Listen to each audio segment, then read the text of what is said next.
What's going on, guys? February's flavor of the month, as we keep rolling through all the flavors, is white chocolate raspberry. If you go to hostile.com right now, you can check that out. It is absolutely delicious. All year long, we'll be doing flavors of the month. Make sure you collect them. You can be entered to win prizes every month and a grand prize at the end of the year. Also, if you go to pre-workout and you go to Bloodshot, you see Samson's Bloodshot down here is still 50% off. It is 26.50 for a 20 serve, all clinically dosed, amazing pre-workout. But we got to get it out so we can get new flavors, new labels, and a whole bunch of new stuff coming. So to your advantage, pick up the Bloodshot at 26.50. No code needed and no limit to how many you can pick up. Thank you guys very much for the support. What's going on, everybody? Welcome back to the Real Bodybuilding Podcast. I'm here with one of the greatest coaches in the IFBB, Mr. Neil Hill. How are you, sir? I haven't seen you in a while. Long time, to be honest with you. Very, Yeah. very, very long time. But it's good to see you looking well. Yeah, things are going pretty good. How are you out there in sunny, warm Vegas? It is beautiful. Yeah, the weather here at the moment is amazing. So I know that different parts of the US and obviously Canada are experiencing very cold weather, but Yeah. we've been very fortunate to enjoy some amazing weather at the moment. So it's been great. It's actually freezing here, and I'm very mad at you that I have to that you're in the sun and I'm in the freezing cold. You know, it's funny, my last year around this time, me, my brother, and my nephew took a trip to Vegas for a motorcycle trip, and he was just asking me about that a couple weeks ago. He was like, "Hey, we should go to Vegas again." So we've actually been thinking about it this whole month, like maybe just going out there Okay, cool. for a short stint. But anyways, Neil, I wanted to get you on. I haven't, we have never really talked about bodybuilding or coaching or anything like that. So I kind of wanted to get you on and have this conversation and kind of pick your brain a little bit about your athletes and about your systems and just about life in general in the IFBB and what you think of it. All right, I So appreciate it. And also, just let me just say massive congratulations what you've done in the past as an athlete. Obviously, as a supplement brand owner, you know, yourselves are very worldwide recognized and respected. thank And you. also, what you're doing on your podcast and contributing to the bodybuilding community is very refreshing. So, much Thank you. respect. Thank you very much, Neil. Thank you. I appreciate that very much. Neil, you're out there in Vegas. Are you working with Mike Sommerfeld right now out there, like one on one? Let's say one on one. Mike normally comes out to wherever I may be during certain preps, normally from about 6 weeks to 4 weeks out from a show. Right. We normally train about maybe once or twice together Okay. per week, Yeah. sometimes more, sometimes less. I mean, myself and Mike have been working now together for pretty much 8 years. Oh, really? So, yeah, so pretty much 8 years. So, I'm very fortunate to have got to know his body, you know, pretty well over that period of time. Yeah. And I also obviously have other obligations with other athletes. So, you know, I Yeah. need to make sure that I'm very fair with my time, the way that I obviously distribute it. So Right. we normally train about once or twice a week, sometimes a little more, sometimes a little less. And depending on peak week, we tend to be together pretty much for the whole period of peak week Right. going Right. into shows. Yeah. What did you, before I get into more of your clients, I want to just stick to Mike for 1 second. What did you think of last year's Olympia showing versus the Arnold? I know there was the whole, the weight height situation, and I don't want to preface the question with anything. I just want to know what you thought. What did you think of Mike's overall presence at the Olympia versus his Arnold look? I don't think you can necessarily compare them because I think that the situations we were faced created different obstacles, so to speak, right? Right. But what I will say is with the timeline that we had in front of us, I felt that we brought a pretty remarkable look to the stage, to be honest Yeah. with you, in Vegas. I do feel that our conditioning in Vegas was actually better than it was in the Arnold. Yeah. I felt that the condition that Mike brought actually to 2025 Mr. Olympia was probably his best to date when I'm talking about the finest Yeah. refinement. Yeah. But we were losing those number of pounds of fullness. Right. The question is that would we have been able to attain the same level of like intricacy with that detail in with more fullness? It's impossible to say, and to be honest, Yeah. you will never necessarily know, right? Right. But I think that there were two different looks. There was a very full, complete look at the 2025 Arnold Classic, but there was an incredibly detailed physique, which brought a second place in the 2025 Right. Mr. Olympia. So I think that they're different, but I feel that they were very stand out within themselves. They were, Right. slightly different. It brings a really interesting question that coaches have to kind of play the game themselves of realizing what is the best peak for my athlete. And I don't know if people really understand that all the time because I think people think the best peak is the most shredded peak. Yep. And even though I agree with you that Mike, probably had more intricate detail at the Olympia, Yep. do you think that's the best version of Mike? Because some people like the fuller version of Mike. Yeah. So what do you as his coach think is like the real sweet spot for him? I think it's probably a combination between the two. And that's not me sort of giving you an answer, which is a get out answer.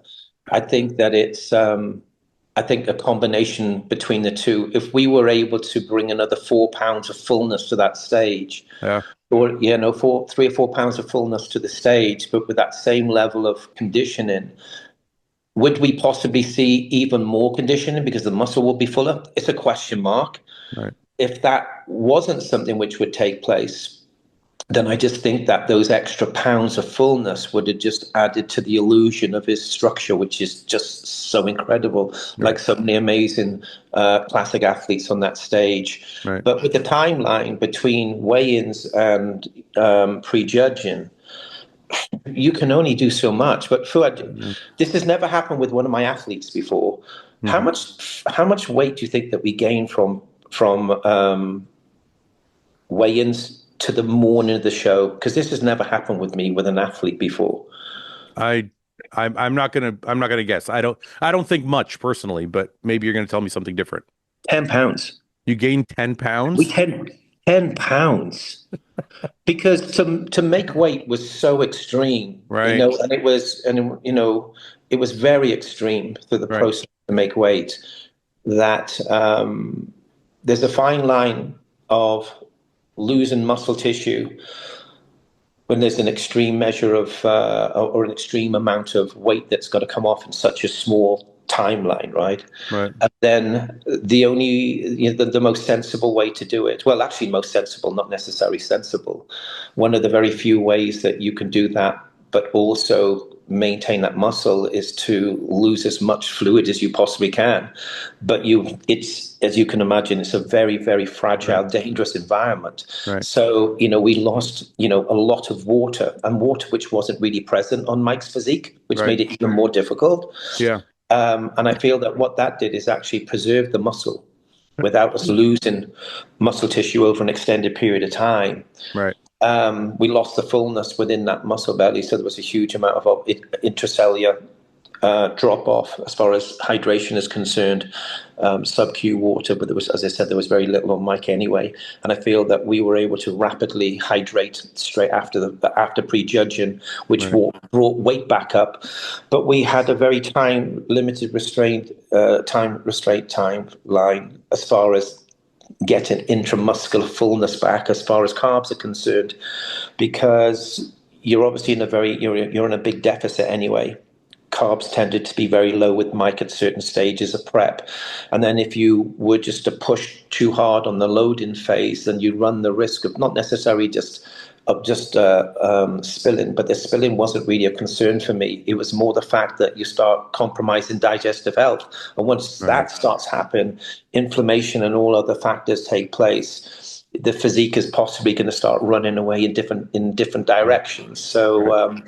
but I will say that it was an incredible Yeah. learning process for us. It wasn't an ideal environment for us to be in, Mhm. but we learned so fucking much. It was very exciting. It was pretty Yeah. amazing, to be honest with you. See, I always thought that the reason I said not a lot, well, first I'm coming from an open men's bodybuilding background, which has a totally different, carb load, and we don't have time constraints. But I always thought that the harder you push the muscle down and um, the more you depleted that muscle, Yep. the harder it would be to bring back. So if you're trying to bring it back in such a small amount of time, Yep. it's just the fullness is just not going to come back, and the physique might run away weight wise, where it just kind of like starts to speed up on you. Yep. So that's kind of why I thought that. So I didn't like, how do you combat that when you're trying to reload somebody? Well, going back to at the beginning, like I said, because we had such a short timeline for us to make weight with the announcement, um, there's no way that we were able to lose like 12 pounds Right. within 4 days, because it was pretty much 4 days. Because I think the announcements took place on Saturday. We took time to sort of process it. Weigh-ins was on Thursday morning. Yeah. So you've only got Sunday, Monday, Tuesday, and Wednesday. You've got 4 days. Right. How can you lose that kind of? How can you lose that kind of like weight as far as body fat, muscle tissue in 4 days? It's impossible. Right. So the thing is that so 90%, 80% of that weight, where did it come from? It come from fluid. Yes. So the difference being is, in what you just said just now is, yeah, they're very, very different, because when you were going into an event, or most athletes when they're going into an event as an athlete, and it's not just relatable to open class bodybuilding. It just happened to be this Yeah. timeline as far as making weight. Right. We had to do things very differently. Right. So we basically just had to get that fluid back in, but just make sure that fluid stayed within the muscle. So, Exactly. I was doing a lot of testing with Mike to see what his intracellular hydration was like, his magnesium, his potassium, what his zinc was like. Just making sure that sodium was staying very present in the muscle wall and Yeah. not coming out of the muscle. Right. So in most cases, if I had an athlete and I was going into a phase of loading and drying out, the weights tend to stay relatively stable. Exactly. So yeah, they stay relatively stable. You Right. may gain 2 or 3 pounds. You might be actually 2 or 3 pounds lighter, Right. but the weight is irrelevant. It's about the look. Right. But in this case, we'd never been put in this situation before. You see, Right. so everything changed. Everything changed. Right. And that's why I said it was pretty amazing, because Yeah. we've learned so much about Mike's physique, which we would never have learned before, because we'd never been in that position. Now, hopefully we're never going to be in that position again. But it's something which was an incredible learning curve for us both, so to speak. Right. Right. So without divulging too many of your secrets, Uh-huh. how do you keep the water in the muscle and not spill? Like that's something completely foreign to me. I have no idea how that works. I think it depends on what that person is, as far as a deficit of where they are, how much of a hole they're in at the time when it comes to, say, intracellular carbs, how present you are and how full you are when it comes to glycogen, etc. And of course, there's a fine line between carbohydrates and hydration through the form of fluids and also essential minerals. I Yeah. try to keep fluids as high as I can through all prep, whether it's through a drying out phase or whether it's going through Okay. a load-in phase. What is Uh, that? Can I interrupt you, Neil? Sorry. What does that amount of water look like? Like I have no idea. Because in my era, we were yep, still doing the cut all your water, yep, when you get on stage. So I don't know what yep. that looks like. Okay, so I would say maybe 70, 80% of the athletes are probably consuming, let's say the drying out phase and the loading phase is the last 3 days. Show is on a Saturday, loading, drying out starts on a Wednesday. Water on Wednesday could be 9 liters. Okay. Water on Thursday could be 8 liters. Okay. Water on Friday could be 6 liters. Really? Yeah. Wow. Water on the day of the show, morning of the show, could be a liter. Wow. Yeah, yeah, Uh, yeah. Um, I was doing like 250 milliliters on the Friday. well, I mean, but that wasn't unusual by any Yeah, I means. know. But Yeah, I know. but what I've just spoken about just now is not necessarily something that I've only done in the last 2 or 3 years. It's what I've Yeah. done pretty much all my coaching career. But Yeah. obviously, things are going to change and manipulate from person to person.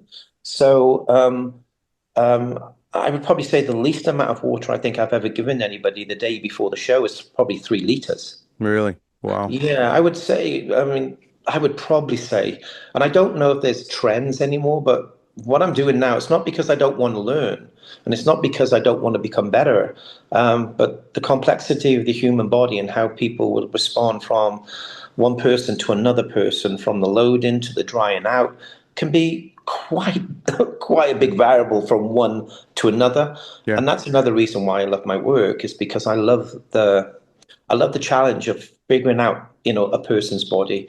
Yeah. There isn't a coach which has peaked every athlete 100%. It's not possible. It's no different than an athlete not bringing its best 100% of the time. Right. And sometimes you can't even look back and say to yourself, I should have done this. Yeah. You know, when you Yeah. look at sometimes you're like, I can't see where this went wrong, or I can't Right. see where I made the choice that I probably shouldn't have chosen. Yeah. And I think what a lot of coaches will be able to relate to. One of my really close friends, one of my best friends, was actually over here staying for 7 days. He went back to the UK, back to his to basically back home to his wife and children. He's a great coach. And we were talking about this a couple of days ago. And I said to him, I don't know how many times you've been in this situation. It could be the day the day before the show. Your athlete looks great. Mm-hmm. They could probably step on stage now, but you're like, I think that we can improve a little bit. You decide to make a judgment call, but in the back of your mind, you wake all night, you're thinking, did I push it a little bit hard on the Yeah. drying out phase? Did I? And Yeah. then you're just waiting for the client to wake up the following morning and send you pictures and a check-in to say, Coach, this is what I look like, Right. Right. So, Right. but the sense of accuracy is so fine that what appears to be a very small decision can be very broad and dramatic with Yeah. the outcome of the look on the day of the show. Right. Now, when you're getting Mike, and it's the last question I want to, I'm going to ask on Mike and then kind of move on. But when you're getting Mike ready for the Arnold now, and you Yep. know his weight and you know his height cap or whatever the weight cap is, are you? In my mind, I'm thinking to myself, Neil's going to get him ready early so that he has him kind of at the weight he wants, so that it's easier to carb load. Is that Yep. That would kind be that would be exactly what it would be. That would be the goal normally. Okay, so So I saw a clip with you talking to him. Somebody said it was old. I don't know if it's old, or you told him you were a little bit behind. this is presently, and I was It's going to bring presently. this up now. This is Okay. this is a completely different where we are currently, because even though that question relates to where to this year's Arnold, everything about this prep is very different. Okay. So Mike's a hustler. He works incredibly hard, and not Okay. only do I think that he represents the industry really well as being just a great role, an ambassador and role model for the athletes, the present and the future coming up. He likes to work and he likes to earn money. He wants to progress. He wants a better life, like most people, right? Right. And he tends to do a lot of seminars and travels after shows. Right. The problem with that, you're exposed to different environments, and on multiple occasions, he has picked up really bad food poisoning. And in some of those cases, it's actually turned out there's some very bad bacteria taking place, Right. and parasites. So he got very, very sick after Olympia when we went to Mexico for a week. And then he traveled to Asia, and that sickness continued. Then he went to Bali, and he picked up another type of bacteria strain.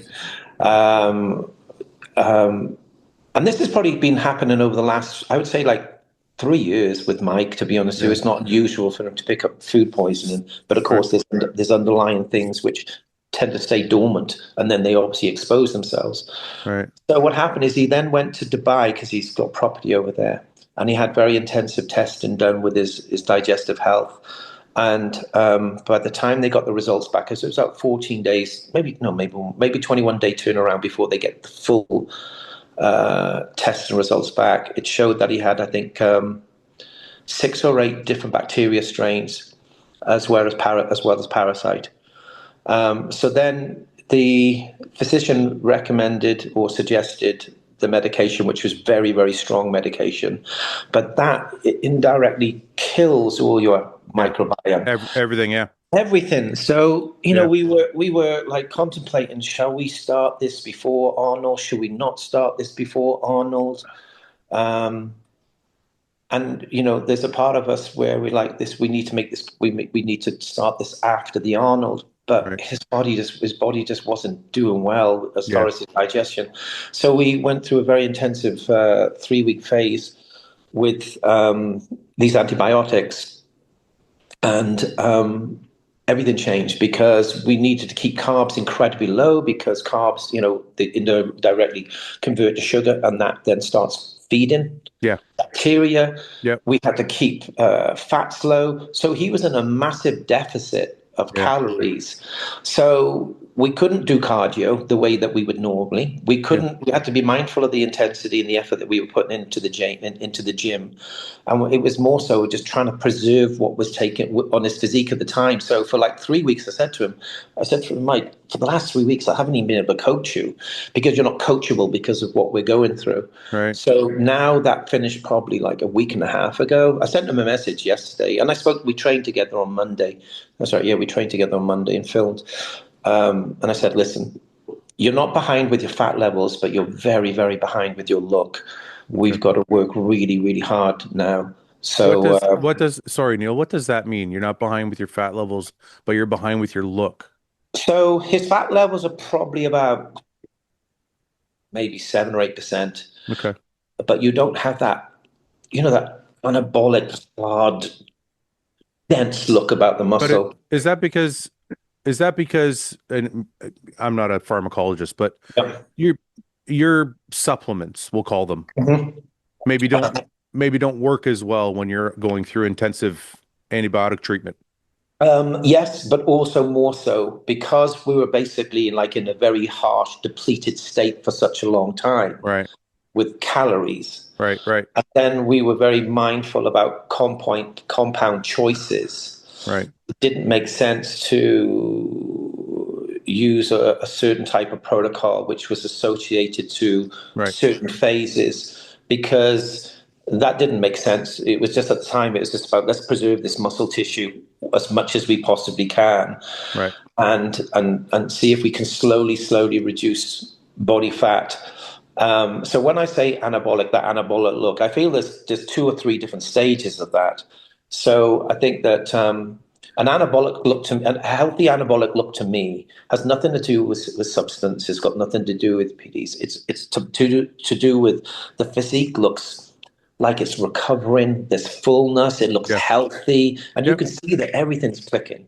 Yep. And then you'll go into a phase as you get leaner, where it's not necessarily compound changes, it's the fact that body composition changes is taking place as far as fat levels, and you start to get that more density to the muscle. Right.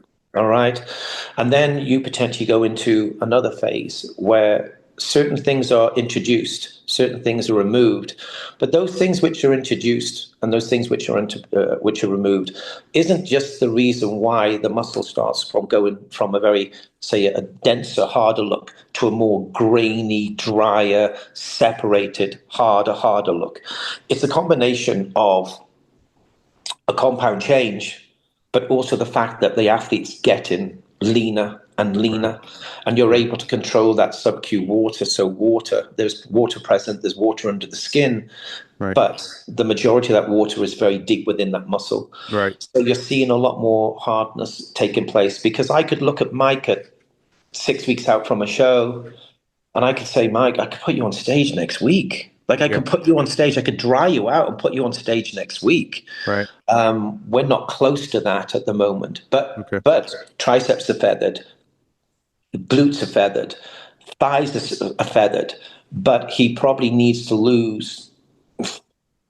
And also, I still feel that there's a little bit of water taking place just because of everything, but more so just because of obviously medication, even though that's out of the system now. How long that half life is, as far as water, etc., and inflammation, it's still, I don't know because I'm not expert in that field, even though we've done some research on it. Yeah. But let's be honest, when researchers it's looked into those things, they're not looked into with bodybuilders. They're Yeah. done Yeah. from normal people cases, right? Right. Right. So he's definitely behind, but I'm not concerned, Fuad. I'm excited. Yeah, Right. and I know what Mike's work ethic is like because he'll want to run, and I Yeah. got to pull him back most of the time. Yeah. So because he's just got that desire, right? So he's Yeah. just got that desire to bring his best and represent. Well, and this is why I asked. I look, I obviously you guys are going to work together and you're going to bring him in and he's probably going to look amazing. The question I had was because of the correction from the Olympia, I thought to myself, Neil's going to have to bring him in kind of like almost 2 or 3 weeks ahead Hmm. so that the body weight can just stay light. Yep. That way it doesn't maybe seem as depleted. Yep. I don't know how to explain what I'm saying. I guess I know exactly what you're saying. you I know what know. I mean? Yeah, yeah. What you're basically saying is because you had to make such extreme measures last year for Olympia in so many days, would it not be better to bring that weight down Right. to a lower amount over a consecutive period of time? That makes sense. It's preserving the muscle tissue, Right. which means that the harshness and the sense of being in a very negative catabolic environment is going to Right. be lesser, and then you can fill them out. I would say So no. Yeah, and I tell yeah. you why, Fouad, because like I said, we've never been in this position before. Right. I've thought about this. I've thought about this because Mike has said to me, "Hey, coach, are we going to talk about peak week?" I said, "Mike, I never tell you what we're doing on peak week until peak week because I want to see where your body is. It's Right. not because I don't want to talk to you about it and say what we're going to do, because we go from day to day with how your body is.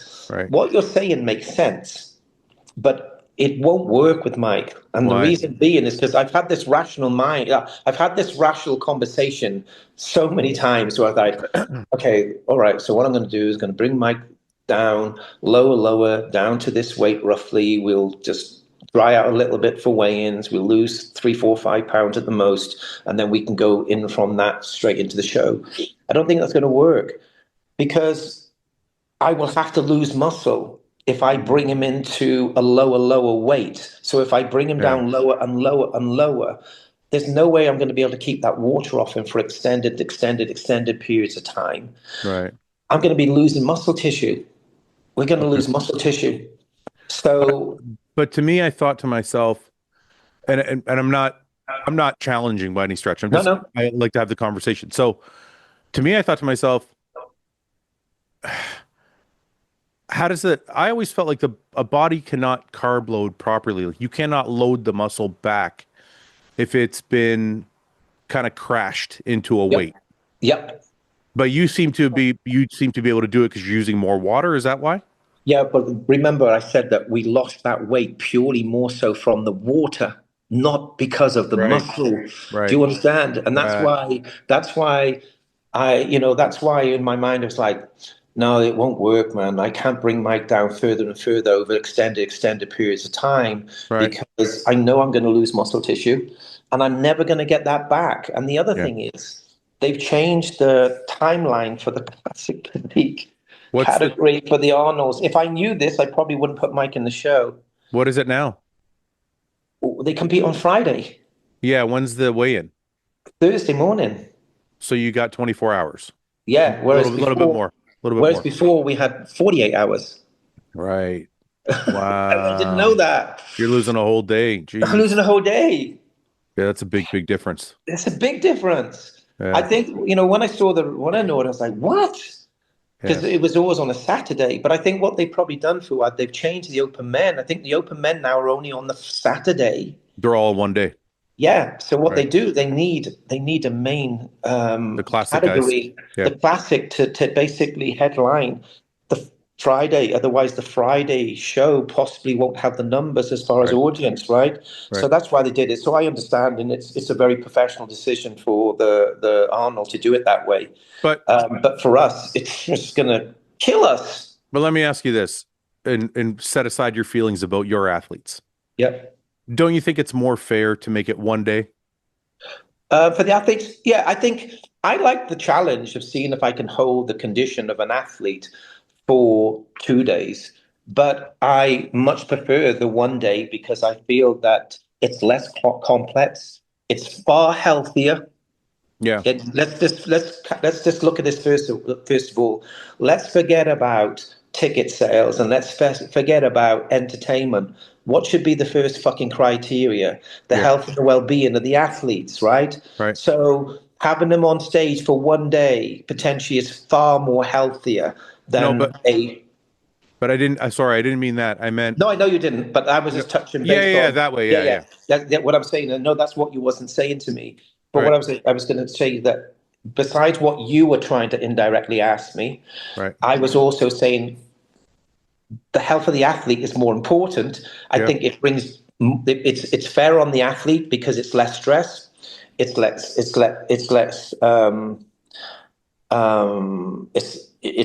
a healthy environment. I think the excitement and anticipation stays present within Yeah. the theater with the audience. But the problem is that when you have multiple categories, how do you put them all Yeah. on the stage at the same time? It's not possible. That's why you obviously have Right. Fridays and Saturdays. Right. And I think sometimes it's very difficult for the promoters and the organizers to find that happy medium. But I Right. would much prefer athletes go on stage one day only. Right. Right.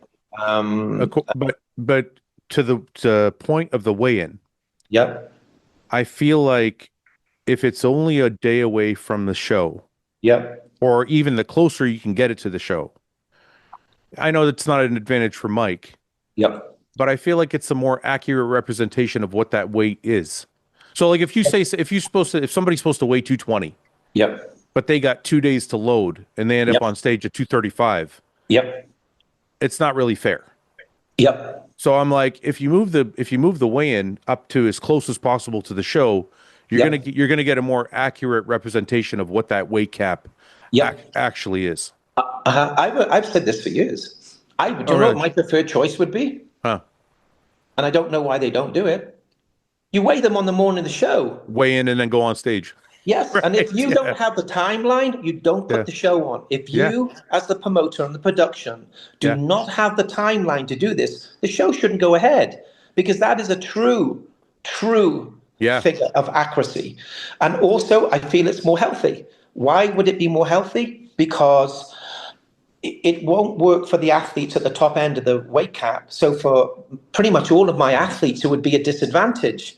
Right. But I look at it as what's fair right across the board. I try to disconnect myself. So, Yeah. of course, sometimes you're upset with certain decisions, but you have to process and understand why they may have taken place, for instance. Right. You know, I was frustrated that the decision was made short notice that they were going to reheight, but I also embraced it and I also thought it was 100% the right thing to do. Right. So I understood that, and I would have been probably disappointed if they didn't re-height. To Yeah. be honest with you, Fouad, Yeah. I just wish the timeline was made, the decision was made earlier. That's Yeah. all. Yeah. That's the only reason, and it wasn't, and it's not because you're just trying to protect Mike's ability to bring his best. No, my first priority was his health. Sure. And No, I I can, agree. and when I 100% I say that Yeah. because what we had to do was really extreme. Yeah. But anyway, for somebody like a Mike and someone like a Ramon and someone like all most of the top guys, they're Yeah. going to struggle with this. It won't work for them. It I won't know. work for them, man, because they Yeah. won't have time to fill out and dry out because they're already at the top end of the scale before they do any of that. Right. But it's 100% fair and even then, right? So But let me ask you this question. I'm just playing around with this idea because it's kind of interesting to me. mhm, Let's say they took your advice. You know what? We're going to take Neil Hill's advice. We're going to weigh everybody in just before they step on stage. They're going to mhm. just as they go on Yep, or the morning of whatever. yep. What is that? What happens to Ramon and Mike and a lot of these guys that are like bringing down their weight and then refilling? Do those guys ever get back into classic, or are they just coming on depleted now? They're going to come in depleted, quite possibly. Huh. And that changes the entire landscape. Yeah, it changes the entire landscape. Yeah. And of course, I'm trying to be very neutral with this because it would be very wrong for me just to selfishly think about my athletes. Yeah, of course. At the end of the day, I love the fucking industry and I love, I like growth and development and people can agree and disagree on certain things. And that's understandable. I think the most Yeah. important is that we're open-minded and respectful enough to listen to some other people's views and opinions. Right. For me, it would be a terrible decision because I think because every single one of my athletes would struggle. They Yeah. wouldn't be able to bring their best. Right. But I will also say, Fuad, that the all of those athletes that I have at the top end of the scale, remember, there was a number of years ago that they were midpoint in. So in other words, they were 6, 7, 8, 9, 10 pounds below the weight cap or even Right. less. Right. So what have they done over a period of time? What have they done? They developed their physiques. They Right. built that quality muscle.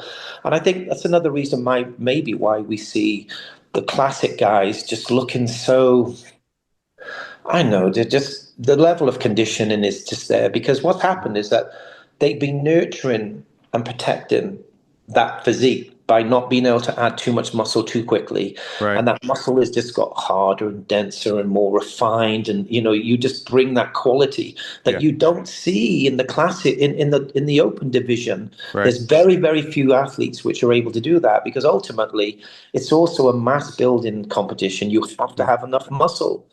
And how many times have we seen athletes step on stage and within 12 months, 18 years, 18 months later, you look and think, what the fuck? He looks like he's putting on 15, 20 pounds. It's Yeah. not 15, 20 quality pounds, Yeah. But is it? I have a Yes. theory. I have a theory about that. And you know what? Uh-huh. We'll take a little sidebar just so I can ask you about this. When you see, I see a lot of this happens, and you've been in the industry a very long time, just like I have, and we've seen a lot of athletes come into the IFBB with a lot of detail. Yep. Like I'll give you a perfect example. Let's take just take Ian Valier, right? Yep. Ian Valier, first year as a pro, second year as a pro, weighs in 240 pounds, maybe 235, 240. I don't remember what he weighed. Stripped out top to bottom, like just detail everywhere. Strided glutes, strided whatever, whatever. He's just strided all the way up and down Yep. because Ian's known for his conditioning. Yep. Fast forward to 2021, whatever, when he's winning all his shows, and he's seventh at the Olympia. He's still the same. Wait. No, he's still the same body fat level. Right. Okay. He's gained 15 pounds of muscle, but he's lost the detail. Like Right. in his glutes, for example, his glutes Okay. are no longer stripped out. Now they're like it's kind of like almost like the detail is like mushed together because there's Yep. so much muscle. Yep. So I guess the question I'm asking you is it that the guys are not putting on quality, or is it that like when a body gets too big, it just starts to blur the lines? I think it will be a little bit from case to case, but the thing is, I like Ian. I think he's a great role model in the industry. I always have done. I like the fact that he's a strong character and a personality, and Yeah. he's a personality with himself, and I admire that a lot. Um, I don't know what he's exposed himself to and what they've done over the years. I think that certain compounds are going to potentially they create a false illusion to the muscle, so to speak. Okay. Okay. If we think about okay, maybe this person is a bit of a genetic freak, for instance, but I'm not going to. There's two athletes I'm going to talk about. When Flex Lewis did his last Olympia in 2018, I honestly think that was his best ever look. That was Okay. the most muscle, fullness, density, and conditioning he's ever had compared to any past Olympias. If we look at Dexter Jackson just kept getting better and better and better and better for so many years. You could say in the last number of years he maybe went backwards slightly, but Right. he still maintained those shredded glutes and those shredded muscle groups. But he also appeared to have gained a lot of body weight. A lot of body weight over a period of time, or it Yeah. certainly appeared to be. I think it's case to case, but I think it's also a compound to compound. But I think you're also talking about guys who are a lot, no offense to them because this is a Yep. bad word in bodybuilding, but Yeah. Yeah. they're smaller guys. Yeah. They are smaller guys. Yeah. Because if you took like let's take away from Ian, let's just look at Kai Green, for example. Yep. Kai Green, another guy, 235, 240, Yep. strided head to toe. Yep. As he got much bigger, Yep. he lost a lot of that detail. Now, Yep. I don't know, does that mean that it's not quality, or does that mean that when a body gets too big, that it starts to blur separation? I don't know. I That's don't know. Yeah.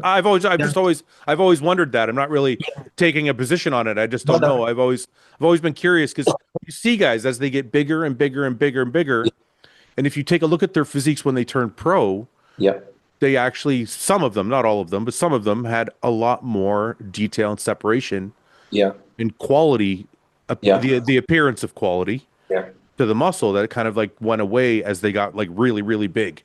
yeah. So I just always wondered that, and I thought maybe you might have an answer or thought on it. Yeah. I think that if you look at Ronnie in his past years, he obviously lost certain conditioning. Dorian did the same. Yeah. That extra mass didn't equate to the same kind of detailing. Um, I don't know. I think it's exposure of certain compounds, Mm, and and maybe I'm not saying they become a little bit miscomplacent. You'd be very surprised that sometimes the smallest things that you can introduce into your prep at different stages are not compound changes. yeah. Those little changes make a difference. It's like doing that extra cardio, Yeah. doing that extra pose and rounds, really focusing on isometric work. Right. Become you see a fat level thinking, okay, I'm ready, my stage ready, I can see that I'm stage ready.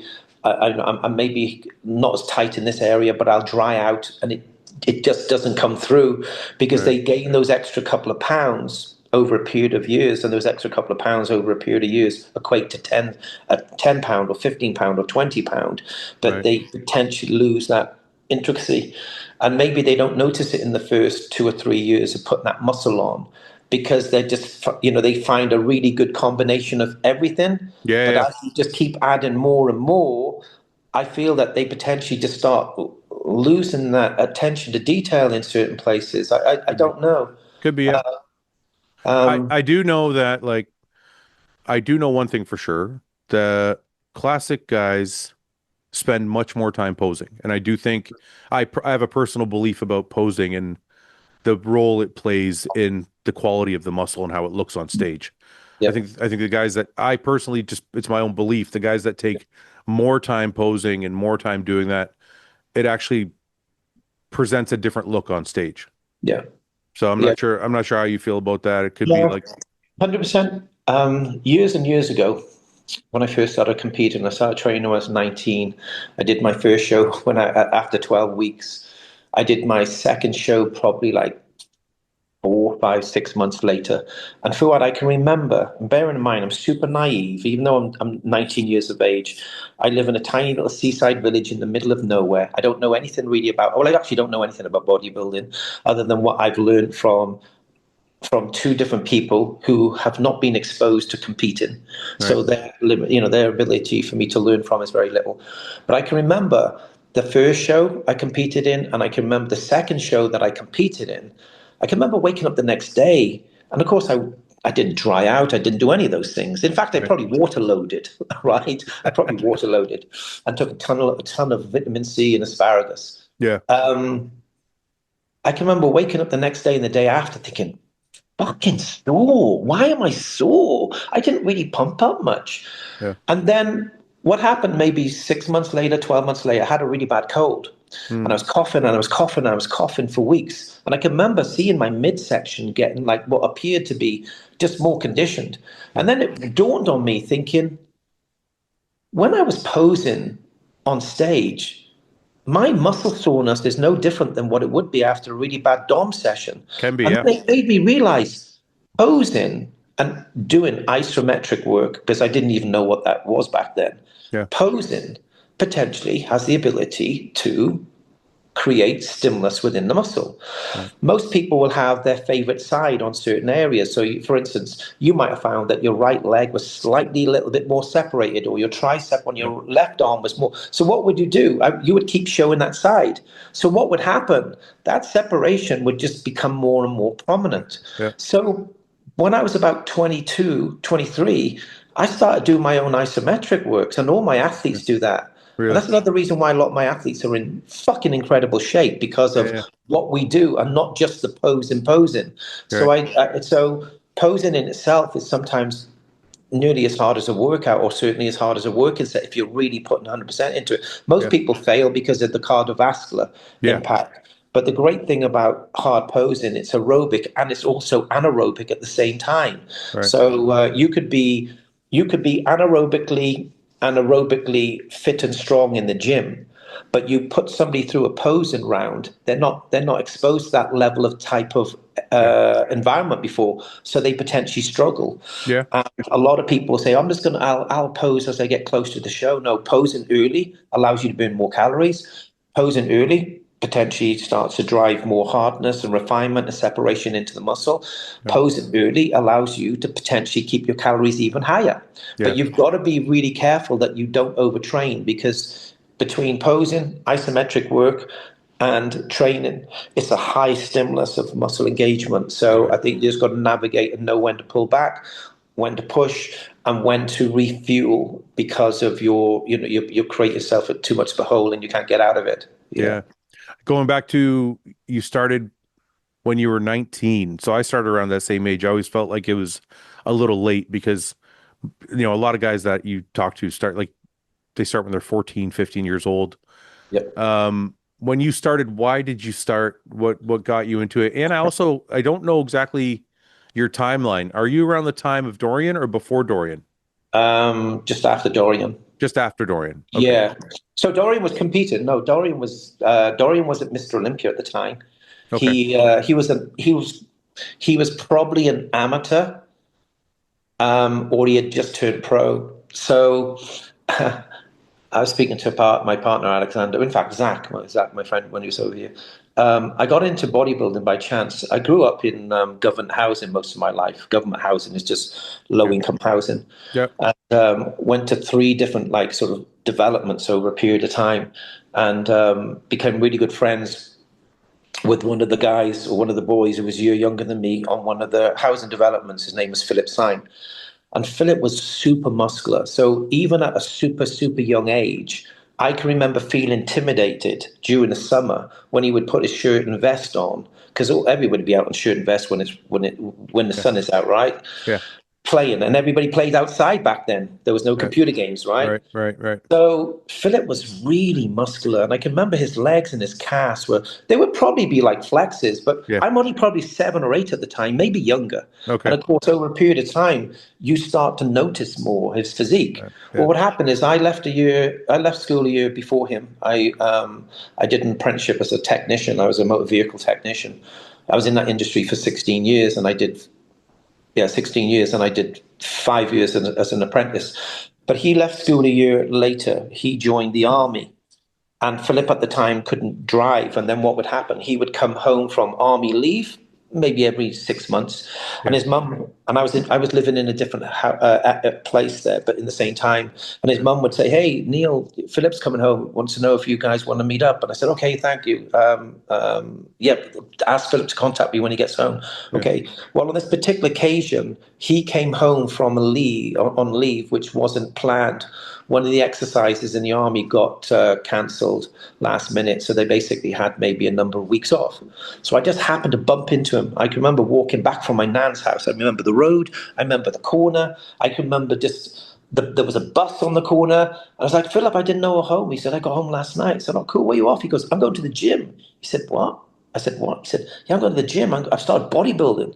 And straight away, Fouad, I thought, I got to start bodybuilding because he's fucking already big. That's how I was 19, so I wasn't a Yeah. child, Yeah. Yeah. right?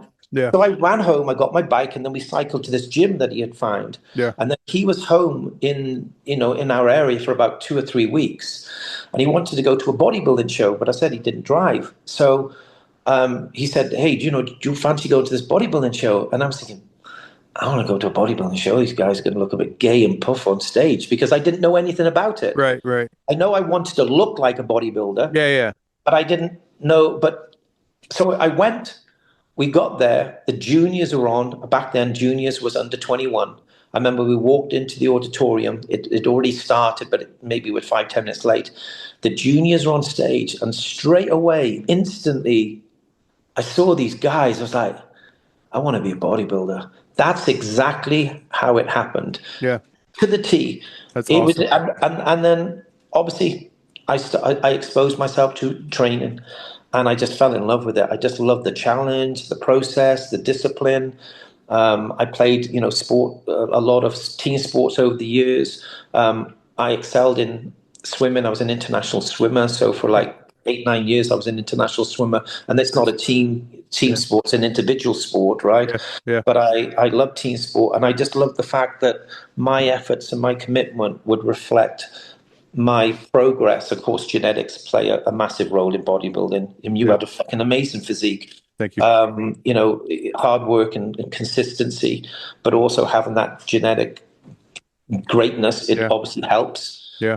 And it kind of went from there, to be honest with you. I just love the lifestyle. So you So, did you do your first show with any help? Like, uh, first of all, like, sorry, I don't know if this is too personal, but were you no, no. natural? Yeah, it was completely natural. So I So you, started when I was 19, yeah. and juniors was under 21. Yeah. I didn't start taking substance until I was 21 or 22. Okay. And I can also tell you exactly what I took for my first course. And Which, and also, Fouad, people will say they don't believe me. yeah. If you're hyper responsive, you're going to respond. Yeah. All right. And I can tell you this is gospel. In 1999, I went to Rimini, Italy, to watch the 1999 Mr. Olympia. I was dieting. I was 4 weeks out from the Welsh Championships, and I went with three of my friends. And back then, it was very common knowledge that Ben Johnson had lost his Olympic Yeah. gold. In the anabolics had a very bad reputation or name Yeah. attached to them, Yeah. and I grew up in a tiny little seaside village, so I was exposed with people saying people which take anabolics, they're cheats, they're this and this. So I had that mentality because that's what I kind of grew up in. Yeah. Well, what I didn't know is my three friends, they were using. And I had no idea. And then what would happen from That's, time to time, I would yeah. just mention something and they would think, oh my God, I can't say anything to Neil because he really doesn't like this, right? Right. But what happened is that we went to watch Olympia and I was sharing a room with one of the guys, Mark Poole, and then Simon and Nigel, they were sharing another room. We went on this all-inclusive sort of trip to Olympia via Flex magazine, Yeah. right? And I knocked on Simon's door because we were maybe meeting the guys to go somewhere. And Simon opened the door and then he went to close the door. And then so I pushed the door open and he was like he was purposely trying to stop me come in. I thought, what the fuck are you guys up to? Right. So Yeah. I thought, oh, Yeah. they got girls in there. Yeah. So when I pushed the door open, I see all these boxes Oh on the no. bed. Yeah. Yeah. And I'm thinking, fucking all these Durex, who the fuck are you fucking? That's what I'm thinking in my head. Yeah. The boxes of tests and everything else. You could just buy it over the counter. Oh man, I lost my shit. Did you? I was so pissed. Oh Yeah. my And they were God. like, well, we didn't want to say something because, whatever. And so anyway, when the dust settled and I sort of calmed myself down, I asked them what they were doing and they said, and they were very naive and innocent to a certain extent, right? Because they were Right. just doing what they led to be believed to do from athletes in the gym. Anyway, what happened is that um, they bought different things. And then about 12 months later, I bought something off them, and it was a 2 milligram Winstrol tablet. Okay. 2 milligram Winstrol tablet. So nothing, pretty much. I took 5 a day. That's 10 10 milligrams. milligrams. Yeah. Put 18 pound on in 8 weeks, No Fuad. way. I put 18, I could literally, I was just one of those genetic gifts, freaky guys, Yeah. which I could smell that and I would grow. I was just a hyper responder. Why I was didn't just, you? Okay, okay, sorry, go on. Yeah. I was just a super hyper responder. And the only reason I'm bringing this to the audience attention is because, unfortunately, today, people are not patient. They think that these are just the answer to everything. And if you really do have that genetic gift and you do have that ability, Yeah. the milligram that somebody would need to take is very, very minimal compared to really what people are doing today. And it's really sad. I Yeah. think what I'm trying to say to you, and it's also patience is another thing. Back then, I think that a lot of people were training and love with the lifestyle for different reasons today. I think a lot of people train for the attention of social media, likes and comments, and I know that it's a way of making a living, and it's great because also I think that there's a sense of expansion which is taking place with social media as well. But I think that to a certain extent, I think that a lot of people, a percentage of people today who train don't train for the same reasons as what I do or what I did. But that's okay because we're all very different. So I understand Yeah. that. Yeah. We can't force everybody into a box that they don't want to be in or they Yeah. don't fit. For instance, it's a lifestyle and it's a sport for everybody. And the pro league has Right. done an incredible job of growing it. Right? Yeah. Well, we're all, I feel like, my era was kind of similar to yours. If you wanted to make a living, you had to get a supplement contract or a magazine contract, and that was really it. And it wasn't really popular to be huge and like, Men's Health was kind of the thing. It wasn't like that was the magazine that everybody read over here. Nobody's re Were you with Muscle Tech? my first contract was with I Muscle Tech. Yeah. remember. I remember seeing Yeah. pictures Yeah. of That you. was my first. So it wasn't like a thing people aspired to because the barrier to entry was so big. Yeah, yeah, Like nobody would sign you unless they saw some sort of potential. yeah, And now I think there's really no barrier to entry. yeah, Like if you are entertaining, yeah, if you can create a good social media presence, you can get paid a lot of money. yeah, So the barrier to entry is so much smaller now that I think people come into the sport looking at it more like, hey, this could be my career. Instead of what we did, which was like, hey, I really love this. yeah, I'd love to make it my career because I love it, yeah, not the other way around. yeah. I think now people are like, I'm just going to make this a career and it'll be my career. It'll be what I do. I make videos and I work out and it's like, so I think there's a different, but like you said, it's okay. There's a different, people get into the sport for different reasons. But so you started at 19, you did a couple shows in your first year. We have very, very similar beginnings, to be honest with you. I want to show a couple photos. This is Neil's Instagram. Those of you who aren't following him, if you're listening on audio, it's Neil underscore Yoda underscore Hill one. I wanted to show these. These are from what year? That was me winning my pro card as a light heavy. So that black and white picture at the very beginning, even though it transitions into a video, that's me as a light heavyweight. So I won my IFBB pro card back in 2002. So Yeah. 3 years into your career? No, no, no, no, no, no. That took me quite some time, Fouad, because Oh, I nearly spent more time out of the gym than in the gym to a certain extent. So the first probably 3 years, I loved everything about bodybuilding. right. And then I remember waking up one day feeling a little bit sort of depressed or sad, thinking like all I seem to do is I train 4 days a week. I'm working. I had two full-time jobs. Yeah. So I was working a lot of hours. Um, And I remember, at the very beginning when you buy the magazines and you'd see the athletes, and all those athletes were all pros back then, pretty much, Yeah. unless they were obviously exposing some of the top tier amateurs, which were coming up through the ranks, etc. And I wanted to be this professional bodybuilder. And I remember going to a number of pro shows, and I'd be watching the show, and maybe I didn't have an eye for it. But I think I knew what I was looking at. And I would look at some of the athletes and thinking, God, that athlete looks amazing. Why is he not placing higher? And I'd Mm, be looking, and I'm thinking, I don't know if I want to be a pro now, because if I was to be a pro one day and I stepped on stage and I wasn't competitive, or if I wasn't looked upon, why would I be doing all of this effort and all this sacrifice? mm, But also, I was a father and I had right. two full-time jobs. So I became more of a lifestyle bodybuilder, where I loved the lifestyle when I had a goal that I was striving towards.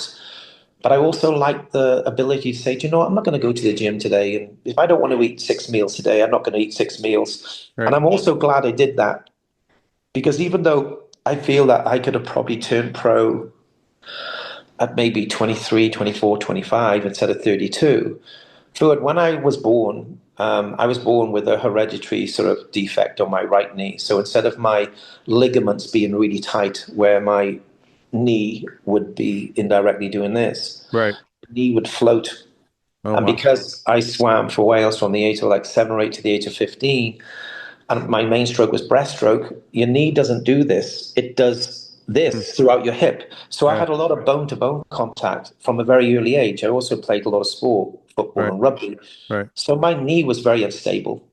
And even though I had the ability to build that muscle tissue very rapidly, um, if I would have turned pro earlier, meaning I would have just committed more, so just training, my career would have been ended way before because I've got a huge amount of bone to bone contact on my right knee. Right. And as I was putting quality weight on, what would happen? My knee would become even more fragile. It would just impacted me on a day to day Yeah. basis. I'd be waking up in the night 6, 7, 8, 9, 10 times. My knee.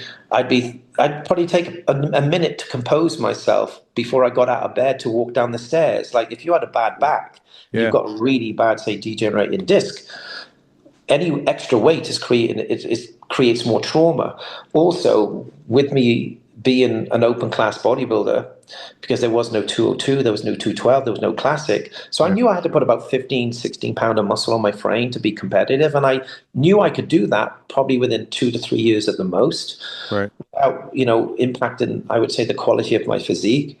Um, my strength, I wasn't naturally strong, but I've become so strong in the gym, especially on leg Yeah. days. So the combination of extra weight on my physique, that level of intensity in the gym, and I had to train that way. And there's different levels of intensity. Intensity isn't just based on Mike Mentzer, Dorian Yates style, for instance. It can be Yeah. based on different stimuluses from myofibria to sarcoplastic hypertrophy. They can both be incredibly impacting and beneficial for building muscle tissue. It just didn't make sense to me because I kind of remember thinking, I want to be able to enjoy my boys and do stuff with the kids. And it wasn't Yeah. that I didn't believe in myself. I knew that I really believed in myself that I can do this. Yeah. And also, I had some very complimentary compliments from some pretty important people from the US who said, "Hey, Right.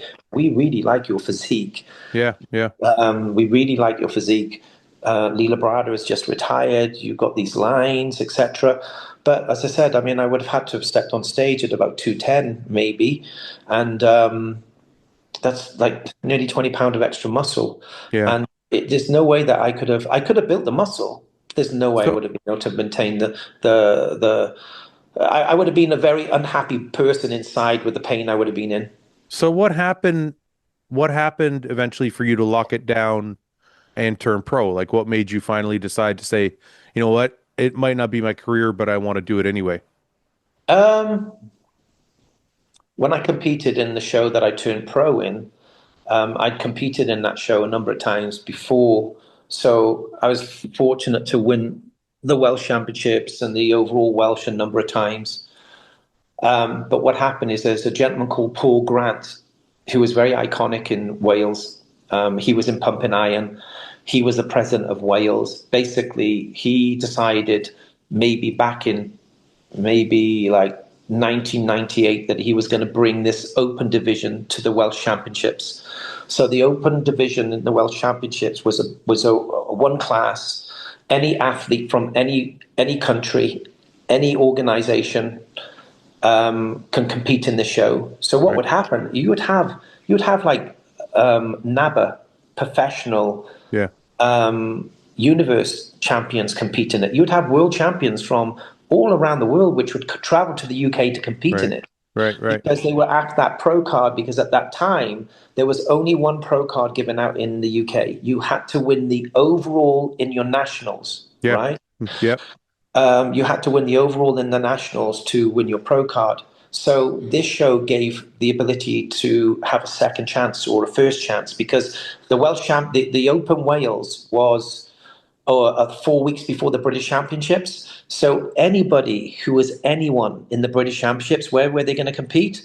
They would Yeah. compete in the Open Wales because it was Yeah. only 4 weeks before, Yep. and it was actually harder to win the Open Wales than the British because in the British you're competing against British athletes, and of course you've got to win your weight class and then the overall wins the pro card. Yeah. But you're going to be, but with this show, you were competing against maybe three-time world champions from other countries, Yeah. universe professionals competing in from NABA, etc. Right. So the depth of talent was crazy, and there was no weight cap. It was Right. just one winner. So what happened is that the reason I did that show, it wasn't for the pro card. It was because there was prize money, and I wanted Ah, the prize money. what was the So prize? What was the prize money? it was either 1,500 UK pounds at the time, or it was 2,000 pounds. That's But awesome. that £2,000 back then was probably worth 6 or 8,000 US Yeah. dollars now, Yeah. right? Yeah. And Yeah. also the year before, it was a brand new car. Oh, nice. Yes. That's always cool to do. Yeah, I Yeah. mean, Paul did, and I don't know if you ever remember a gentleman called Grant Thomas. There was a No. gentleman called Grant Thomas from the UK, who won that maybe the year before me. He was incredible. He could have gone on to be an exceptional pro, but I just don't think he had the mindset for it. So it Right. wasn't the pro card; it was the money. So what happened is I've done the Welsh Championships in the past. The I'd done the under 80 kilo class, won the overall, done the same in multiple other shows around the UK, came third in the 1999 British Championships as a middleweight, and then because of being Welsh and being prideful, I wanted to step on stage again in the Welsh Championships. So I did the light heavyweight class in the Welsh. I won that. I won the overall Wales, and then I competed in the Open, which is the same show. It's just another Yeah. category. And then I Right. won the overall with that. And then I wasn't going to take my pro card because I actually wanted to do something different. I wanted to do something which had never been done before. I then wanted to go to the British Championships, win the light heavyweight British, win the overall, and turn down my pro card, and then go and compete in the amateur division at the British Grand Prix, which was sponsored and put on by a gentleman called Kerry Keynes. I don't know if you haven't heard of Okay. him before. No, I didn't. So what they did is they did an invite only. They invited the top three athletes from every division, men's division from the British Championships, to compete in the amateur. And then the overall winner of the amateur then competes in the pro show later on that night. So I wanted to basically win the pro card, turn it down, win the pro card, turn it down, then do this because it'd never been done before. And Right. Right. I knew I could do it. But the reason I didn't do that and I took my pro card is because Kerry then sponsored me after the show. And he didn't put pressure on me. But he said, "Listen, Neil, we really want you to be a part of the team, and there's no pressure to take your pro card, but I think you should take it because." He was very complimentary. He said, "What if something happened? Just say that you win the pro card twice, but you don't win it in the last show. Yeah. You miss your peak. It's all that work." I was like, "Yeah, but I know I can do this." He said, "Yeah, but you want to think about it." So I felt a little bit pressure to take the pro card, more so because Kerry was sponsoring me. Now he did say, "Listen, you don't have to take this pro card. We're going to sponsor you anyway. We want you to be a part of the Right. team." And Dorian was a part of the company at the time. So Dorian was a kind of a part owner with Kerry with Chemical Nutrition back then. Right. So that's basically what happened. And then I competed then like 12 weeks later in the British Grand Prix, which was my first and only pro show, Okay. which was an incredible experience for me. I Why learned a lot from my body as well in that show. why did you decide not to compete again? Was it just the knee? Was it just the Yeah, it was size? Was it because what happened is that after the Welsh Championship, so after I won my pro card, I went to see a orthopedic surgeon about my knee because there was a lot of exercises I couldn't do. I did what I had to do to get through my leg workouts, but I couldn't do what I needed to do at the same time, right?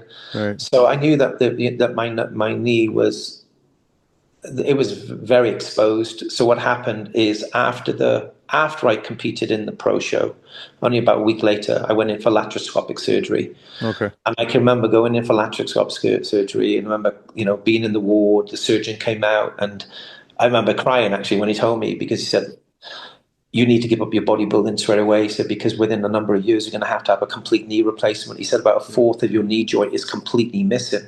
Yeah. And I can remember like, "Are you sure?" And like, there's nothing we can do. You're too young. You're 32, Yeah. Yeah. So I kind of like emotionally sort of like maybe it was a bit fragile for a little while. And then I remember being back in the gym thinking, I'm just going to take it easy. Let me just go through. But my body was responding. Fouad, Yeah. my body was just building muscle tissue. And as I was putting weight on, I could see the development of my physique, which was pretty remarkable. But the quality of my life was going backwards because I was in more pain and more discomfort and more pain. So I made the decision probably in June 2003 to stop bodybuilding, to not compete again. And then I didn't train. I didn't train for over 6 years, You didn't just train at all. walked away from it I completely. just walked because I was so heartbroken Did you walk inside. away? Did you walk away from all of it, like No, magazines, shows, everything? no, I was still very heavily involved with it because um, I became the president of Wales for Welsh bodybuilding. I had an amazing team of people who were working alongside me with the federation back then. Ali Abo from Wales and Mike and Lisa Gelsey. So we took over the Welsh Championships when Paul passed away, unfortunately. And you know, my passion was bodybuilding, so I was the president of Wales.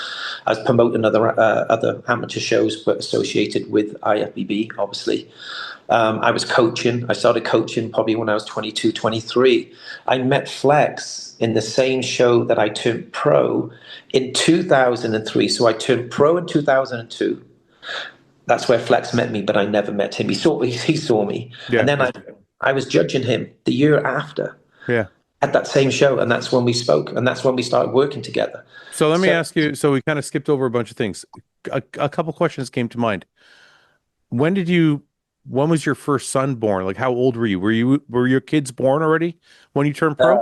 so Chad, no, they were the so Chad, my oldest boy, well, actually, both of my boys were born when I was an amateur. Okay, Yeah. So okay, Chad, my oldest boy, is 26 now, and Kurt, okay, my youngest boy, is 24. okay. So I was still an amateur back then, So and they were still really young at that time, but they yeah, were, yeah, they yeah, were still yeah, very young at that time. I yeah. mean, Chad actually came to he came to the World Championships in 1999. He was only 12 days old, and Hmm. that's when I won that's when I won the middleweight class and the overall in the World Championships. I remember being vivid memories in my mind. So he's only 12 days old, and he Okay. was at that show with me. And you started coaching at, you said 22, 23 though. Yeah, 22, 23 is when I started coaching. So I started training when I was 19. About 22, 23 is when I started coaching. I didn't charge anybody. Right. And I think what happened with that, I know I'm talking over you, but Oh, it's okay. I think what it was, people saw the development of my physique and think, oh, how have you got this physique at such a young Yeah. age? So Yeah. they were just asking me. So I would coach them. And I didn't coach a lot of people because I lived in the middle of nowhere. There was no Right. computers back then. Right. But people would travel down to the gym that I train in, and we would train together maybe once a week. Right. And I would do their diets and prep them for shows. And that's, yeah, Did you enjoy the coaching aspect of it back then? yeah, I did. I loved the Did coaching you back love then. the coaching more than the training? Like your own, No, did you love coaching people more than coaching yourself, I guess, is what I'm asking. no, I liked coaching myself and I liked my training side.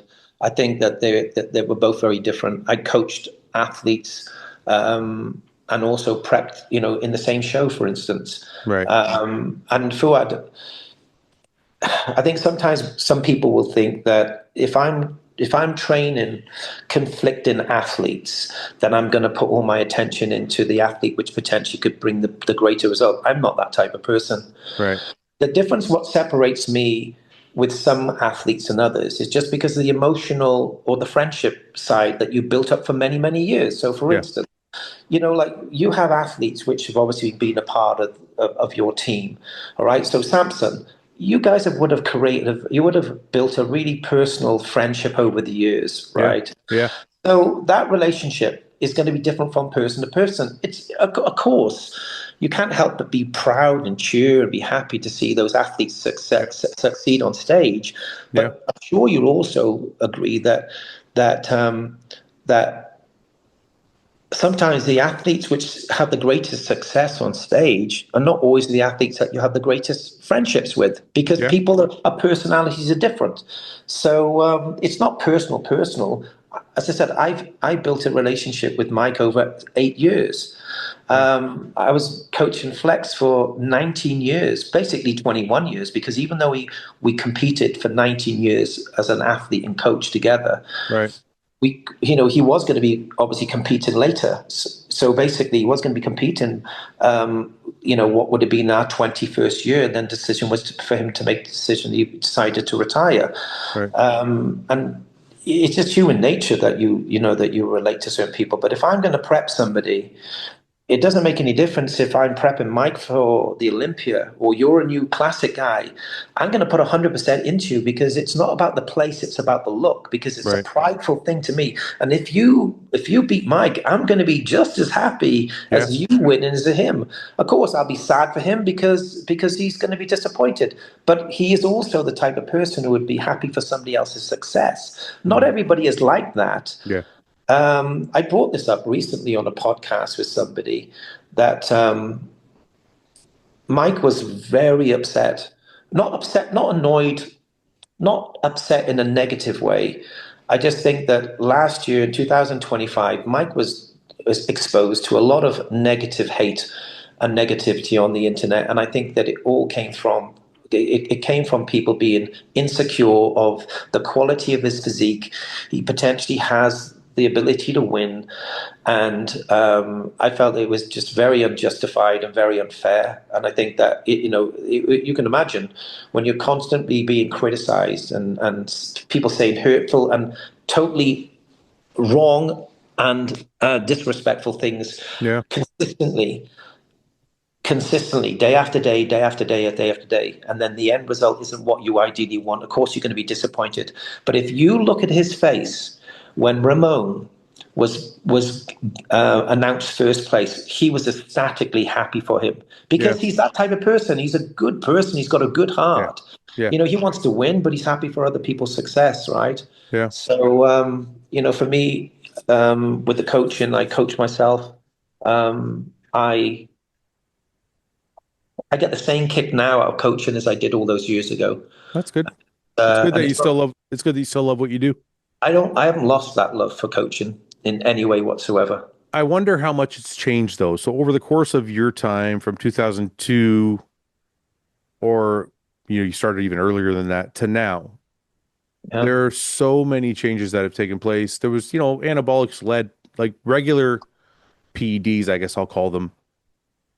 Kind of anabolics ruled everything for so long, and they still do, but now you've seen the introduction of, there was SARMs for a little while. Now there's a lot of peptides, and like a lot of these things are happening. Are you well read up on all of these things? Are you a believer in like my time tested, methods that are still going to work now? Or are you adding these new things that are coming out?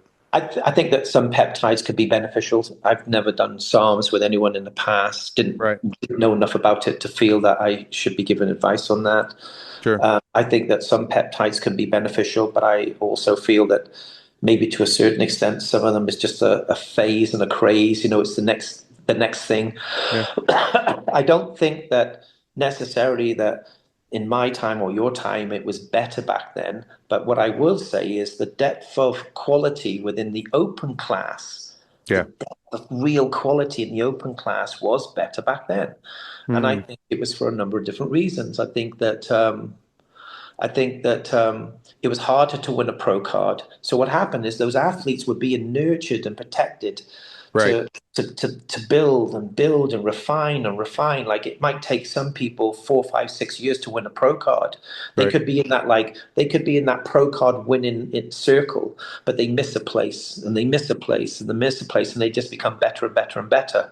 But if you look at the conditioning of the amateurs, if you were to ever pull up any footage of old pictures of amateurs which were winning light heavyweight divisions, middleweight divisions in most continents and countries around the world, and especially if you look at something like the IFBB World Championships, Right. these guys would be absolutely shredded. I mean, they were absolutely off the chart. I'm gonna Um, I'm gonna play devil's advocate just because people who watch the show know that's what I do best. yep.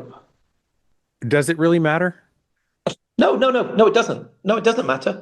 I'm But just there's a saying, like when you said the depth of talent was better. yep. And I say to you, pick any Olympia from any year, Yep. and let's put it against the top 15. Let's take the top 15 and Yep. put it against the top 15 from any time in the last 5 years. Yep. And outside of the top one person, like, because, in my opinion, and maybe you share the same opinion, Ronnie and Phil are probably one and two of the best ever to Yep. step on stage. Yep. Totally agree. So if you took those two out of the equation, Yep. I bet you the depth of the lineups is similar. No, I agree with you. I Okay. agree. Yeah, I agree with you. You're saying the depth. You're saying the depth of all pros. Period. I'm talking about if you look at the quality. So, for instance, if you were to go back 20 years, 15 years ago, and you look at the quality of the conditioning and the quality of an athlete in a pro card 15 years ago in amateur divisions, it's not the same today. No, it's not the No, same. But I think it's it's because not. I think it's because the IFBB has adopted a policy of it's almost. I compare this to boxing a lot. In boxing, there's no barrier to entry. You just have to declare Yep. that you're a pro boxer, and then you can start boxing Yep. in the pro ranks. So they don't care. They're like, yeah, you want to be a pro boxer, you can be a pro boxer because you know what? The cream is going to rise to the top. And Hmm. I think the IFBB has adopted not quite that policy, Huh? but something similar where you know what? We're going to let a lot of people into this federation because let's get them in so that they can have this thing on their resume that might allow them to make a living, it might allow them to get sponsorships, it might allow them to do all these things that will keep them in bodybuilding, and then they can grow as bodybuilders and they can rise through the ranks from men's physique to classic to open or classic to open wherever they are, which I think is a really good strategy because it's brought a lot more people into the sport versus you have a lot of guys that were in the amateur ranks. Maybe they tried to turn pro one, two, three times, didn't happen, and they just left. Like, Hmm. I don't. It's too hard. I can't beat these guys. I can't beat a Kevin Lavroni. I can't beat a Flex Wheeler. I can't beat, a Desmond Miller. Like these guys were all way too good for some amateurs. So they would just leave the sport completely. When now, the way they've opened it up, because people can make a living when they have that title on their resume, it keeps people in the sport and allows them, and because we have classic and men's physique and other categories, it allows people like Urs, you see Urs go from classic to open. I suspect we're going to see more guys go from classic to open. And I think they've done a good thing in growing the sport because more people stay in the sport instead of being disheartened because it's too hard to turn pro. But I also think, though, there are some people which are going to leave the industry and not or leave the industry or leave competing. If it takes them 4 or 5 times to win a pro card, are potentially going to leave anyway if they do win a pro card, because in the pro ranks it's even going to be even more difficult to be competitive. I mean, nobody's going to be able to answer that question because data's never been done on it. So to me, I kind of Yeah. think if they're going to leave the sport because they can't turn pro within 4 or 5 times of attempting to win a pro card, if they awarded a pro card, well, now the depth of talent just goes to a whole new level now because the depth of talent is Right. exposed to all these other pros. Or maybe they stay present because they use their pro card status as a means to build their business. Now you're talking. But, See that? I So I just, think I think that's the difference. And yeah, I'll tell you, as somebody who is not a top tier bodybuilder, I can say, I'm very self-aware. As somebody who is more of a second tier, probably bodybuilder in the pro ranks, you don't necessarily have to be winning to make a good living. no, no. I made a very good living in bodybuilding. And my highest placing at the Olympia was last. Mhm. I qualified for the Olympia 4 times. I think I had a pretty good career. I won a few shows, but I made a good living, and that was really my only objective. I wanted to get paid to work out because I loved working out so much. So that's kind of what I did. Now, I think if you can allow more people into the sport to get their pro card and have that title on their resume, especially with social media, now there's guys building coaching careers, there's guys building like, they're just doing videos on YouTube and getting paid on YouTube. Like it just I think allows people a little more opportunity to do what they love for a little longer. And I don't think it hurts the sport at all because the Olympia is still the Olympia. regardless of whether the guys turned pro, and it was really hard, or whether they turned pro and it was easy, the best guys are still going to be on the Olympia stage regardless.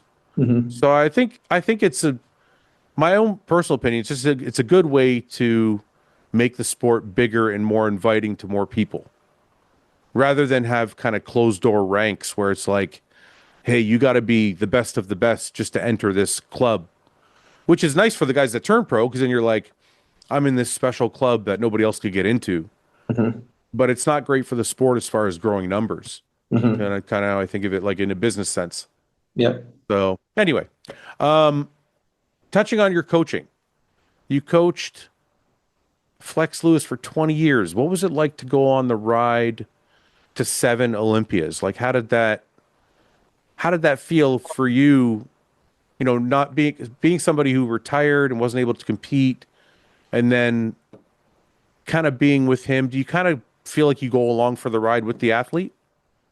No, I'm not that type of person. No, No, why not? no, no. What I um, when I'm emotionally invested into a client, whether it's somebody who's competing in their first show, um, it was just I saw him on stage. I was judging him. We spoke after pre-judging. We spoke after the finals.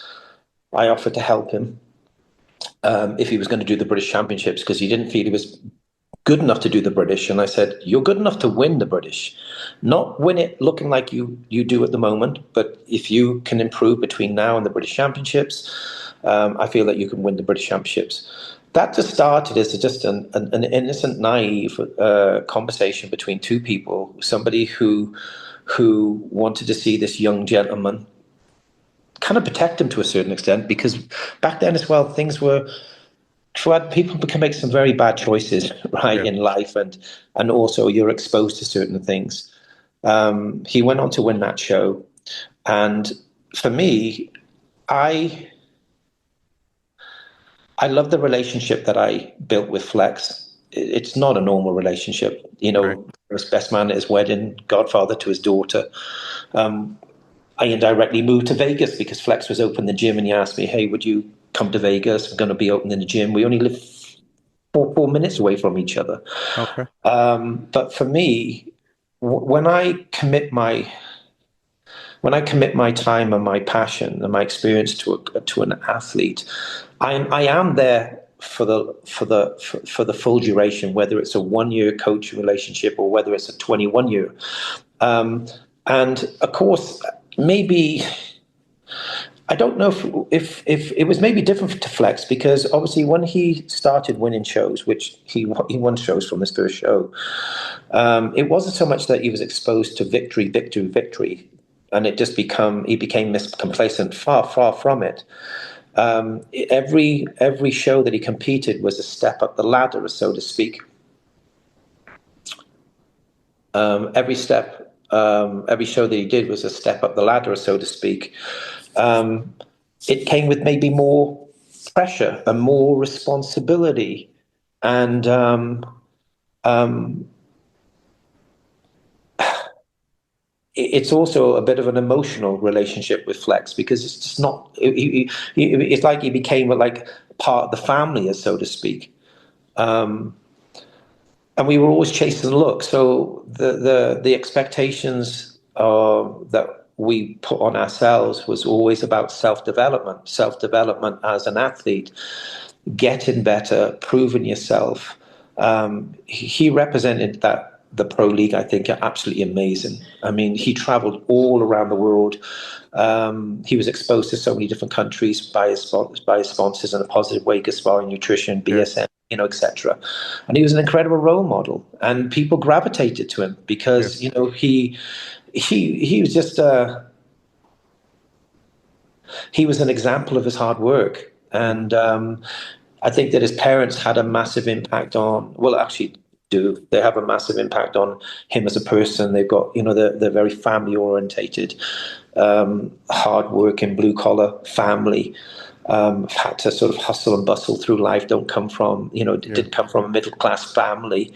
So I think, the smallest things that you experience, the smallest and simplest things that you experience when you're in that type of household, they make you realize that those things are more important than the other things. And Right. then obviously, don't forget, as you become a champion, especially a Mr. Olympia, think about the pressure on your and responsibility that you then carry for the whole Pro League and the whole Yeah. division. We would go on the road after the Olympia and we would do as many shows as we could. And it wasn't really chasing, there was a part of it where you're chasing a new title, but it was also because you wanted to you wanted to have the opportunity to meet people that Right. would probably never ever meet you because they Right. didn't have the financials to travel to America or Right. another country. Yeah. I know I haven't really answered this question, but it's just it's a very special relationship with me and with me Yeah. and Flex, and I was just very emotionally invested into helping him to become an incredible bodybuilder, represent the industry. And also, I was incredibly happy to see where he is in his life now, obviously with his children. He's an amazing father, like Yeah. absolutely, absolutely incredible father. Yeah. The reason I asked you the question is when I look through your Instagram, it looks like you're very close with your clients. Like it looks like you have very some of them. I don't know all your clients obviously, but it looks like some of your relationships are very, very personal. They're not just coach and client. Yep. And so that's why I asked, do you rise and fall with them? Because, like for example, I was very close with Samson. We had a very personal relationship. I felt like he was a close friend of mine. And, when he was defeated, I felt defeated. Yep. And when he won, I felt so happy for him that like I would ride that high with him. Not that it was like I felt like I was Mr. Olympia, but I would feel so happy for him that he won that I would get to experience that same joy that he was feeling. So I just kind of look at your client list and I'm like, man, this guy looks like he's really invested and very close with some of these people. So that's why I asked the question if Yep. you kind of rise and fall with them. Yeah, I don't think so. I think when Flex stepped away, would you maybe lose a little bit of your identity? I don't think that's happened because I've been very fortunate to have athletes which have Yeah. gone on to win other Olympia titles. But Fouad, just because somebody wins a title, it doesn't mean anything more than what it is, because there's going to be Right. another person winning that title the following year, the following year. Yeah. I think that I've worked really hard to, I don't know if I would say stay relevant in the industry. I just love what I do, and I think that if you love what you do and you're passionate about what you do, then then that's going to bring success. And what is success? For me, success is that I wake up on on a daily basis and feel blessed and fortunate with where I am. Yeah. And I'm not trying to be humble. I tend to keep myself to myself a lot. I don't put any of my personal things on social media. Right. I like the simplicity of the simple life, for instance. I'm looking forward to retirement one day. Yeah.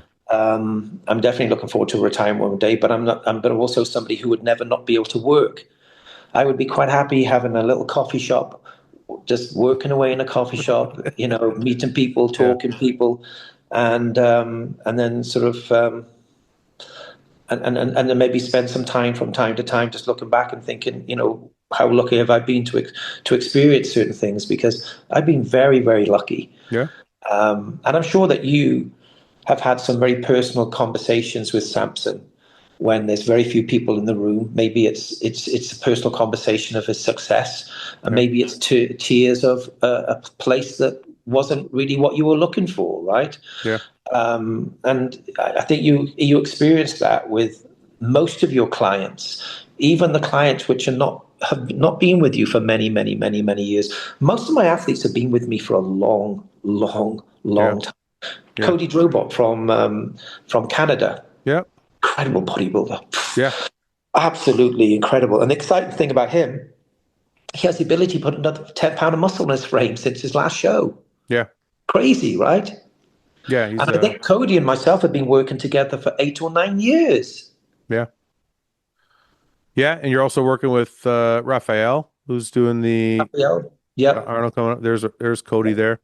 Oh, Yep. I thought that was going to be here's a shot of him. There's Yep. Cody there. Very good bodybuilder, very complete, And very nice structure. yeah. And then, Brandon Hendrickson. Brandon started Yep. working with me 12 days before the Olympia. He won the Olympia. I wasn't working with Brandon then. He won the Olympia. He lost the Olympia. And then when he was going into the Olympia the year after, he reached out to me 12 days before the show and asked me if I would take him on as a client. It's like, Brandon, I don't know anything about your body. Like, you're asking me 12 days out. And Yeah. he told me where he was at the time, physically and mentally in his life. And it's like, oh, okay. So basically, I took his prep over 12 days out on the show. And he was fortunate. He went on to win that Olympia back. How many Defended. how many Olympia wins do you have? Um, 10 or 11 in total. Seven with, 10. 7 with Flex, 2 with Brandon. And actually, if you count the Masters Olympia, 11. Alex Cambarera's won 2 Masters It, Olympias. it counts. It counts. Yeah, so 11. Yeah, Good for you, three, man. three different categories. What do you think about? I want to touch on the Arnold quickly. What do you think about Raphael going into this Olympia? I know. So we talked about Mike a little bit. I know obviously he's the front runner for the show. Wesley might present the challenge, but obviously Mike is the clear front runner for the Arnold. What do you think about Raphael? Where do you see him fitting? I know a lot of people aren't talking about him in the top four, but he does have a very, very beautiful structure. Yep. And he's a big guy on stage, takes up a lot of space. He has been as high as seventh at the Olympia. So where do you see him in this mix with these guys? I don't know. Not necessarily. Sorry, I don't want to. I don't want to say like where do you see him placing? No, no. That's such Okay. a. I just see him. I mean, like comparison wise, who would you like to see him stand next to? Martin. Okay. Martin. I think that Martin does have a bit too much depth on him at the moment, Right. for what he is, and I think Martin's an incredible bodybuilder. I really Yeah. like what he's done. Um, uh, Martin. I don't know if I'm mixing my name up. Is it Mohammed? There's Mo Fuda. Sorry, There. Mo. Mo. Yeah. Um, I actually just want him in that top call out. Right. That's where You want to see him? that's where obviously we're ideally wanting to be put. I do think it's going to be a hell of a dogfight in that Arnold, though. To be honest with you, Has I think Ref it's has going to. Ref has Raphael put on the size he needs from last year to this year? Do you think he's improved? He's put some muscle on. I think that we started prep in a very bad way. He was building muscle tissue at a very acceptable rate. And he decided he wanted to do the Arnold. And then what happened? He traveled. He had to work obligations, and then he picked up flu. So that had a big impact. That just did, right, and it just did have an impact.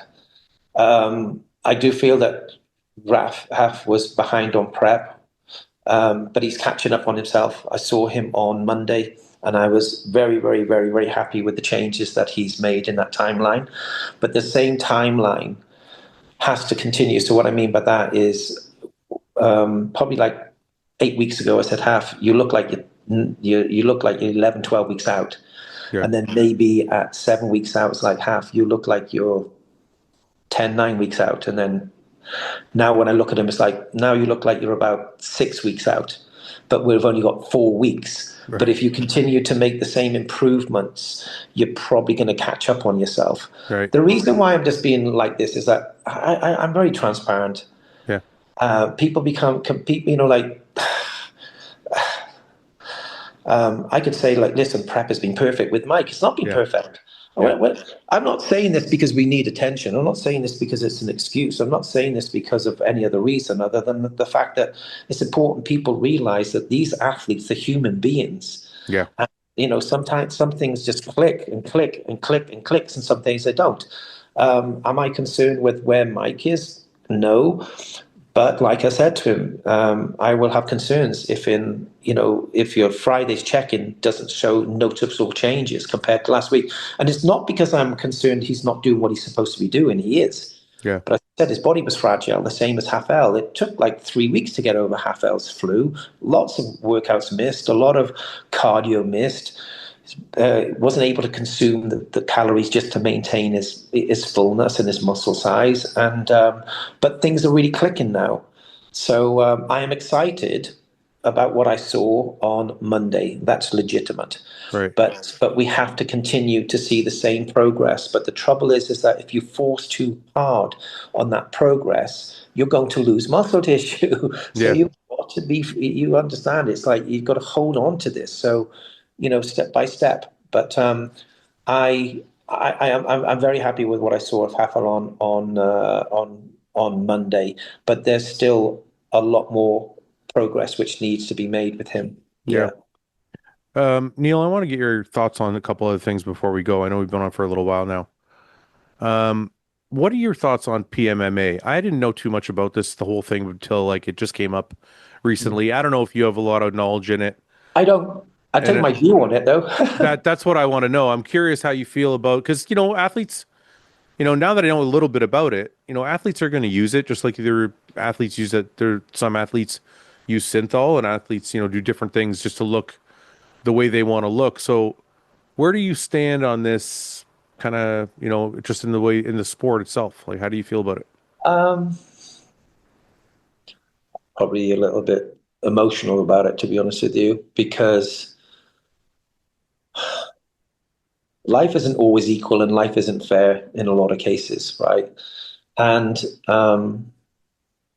one of the things that I think is beautiful about bodybuilding is that you're most people are exposed to the same abilities that hard work and commitment and love and devotion will help develop and self-develop, and with the human body develop muscle tissue. If we're going to go down the road of just enhancing a muscle by sticking an injection in and just filling it up with some form of artificial substance, which does not equate to anything as far as hard work, I think it's toxic. I said this the other day. I think it's a completely toxic road to go down. Yeah. We're going to reward athletes because they're not willing to put the work in. That's not right. We're Right. also rewarding athletes because they just don't have that genetic. Right. And like, where does it stop? Like, I mean, I see, um, I've seen athletes step on stage in multiple shows where I can see people jacking up muscle groups. And I'm like, if I was judging, I was allowed, you would be marked down Yeah. straight away for it. Yeah. Because I do understand that it's frustrating when you put the work in and you put the development in and you just don't see the return of investment. The muscle group is still lagging. I get it. It's upsetting. It's frustrating. It's like the same judges who do an incredible job, right, will say, hey, listen, you look great, but you really still need to focus on your arms. And you're thinking, Right. I've been focusing on my arms for the last 6 years. They don't change. Yeah. But I just don't think it's right. I just don't. I'm very much anti all every that Yeah. synthol or anything which is artificial. Whether Yeah. it's I just am. And some people are going to be offended with what I say. What is the answer? I don't know. I think what is the answer? I think the only way to actually really crack down is if the pro league were basically to do some form of hard ass check-in when it comes to ultrasound there Yeah. and then to see. And if you are found any muscle group which has anything in that area, you're marked down. You lose your places or you lose your place. Yeah. That's how I see it. And I think it should be a non-tolerant. It should just not be tolerated at all in any capacity. I actually agree with you, and I think the majority of people would probably agree with you because we all love the sport for what it is. Yeah. I think the problem comes in, like I promote a show, so I promote the Detroit Pro. It's not a big show. We only have two classes on purpose. I have bodybuilding and classic. Yeah.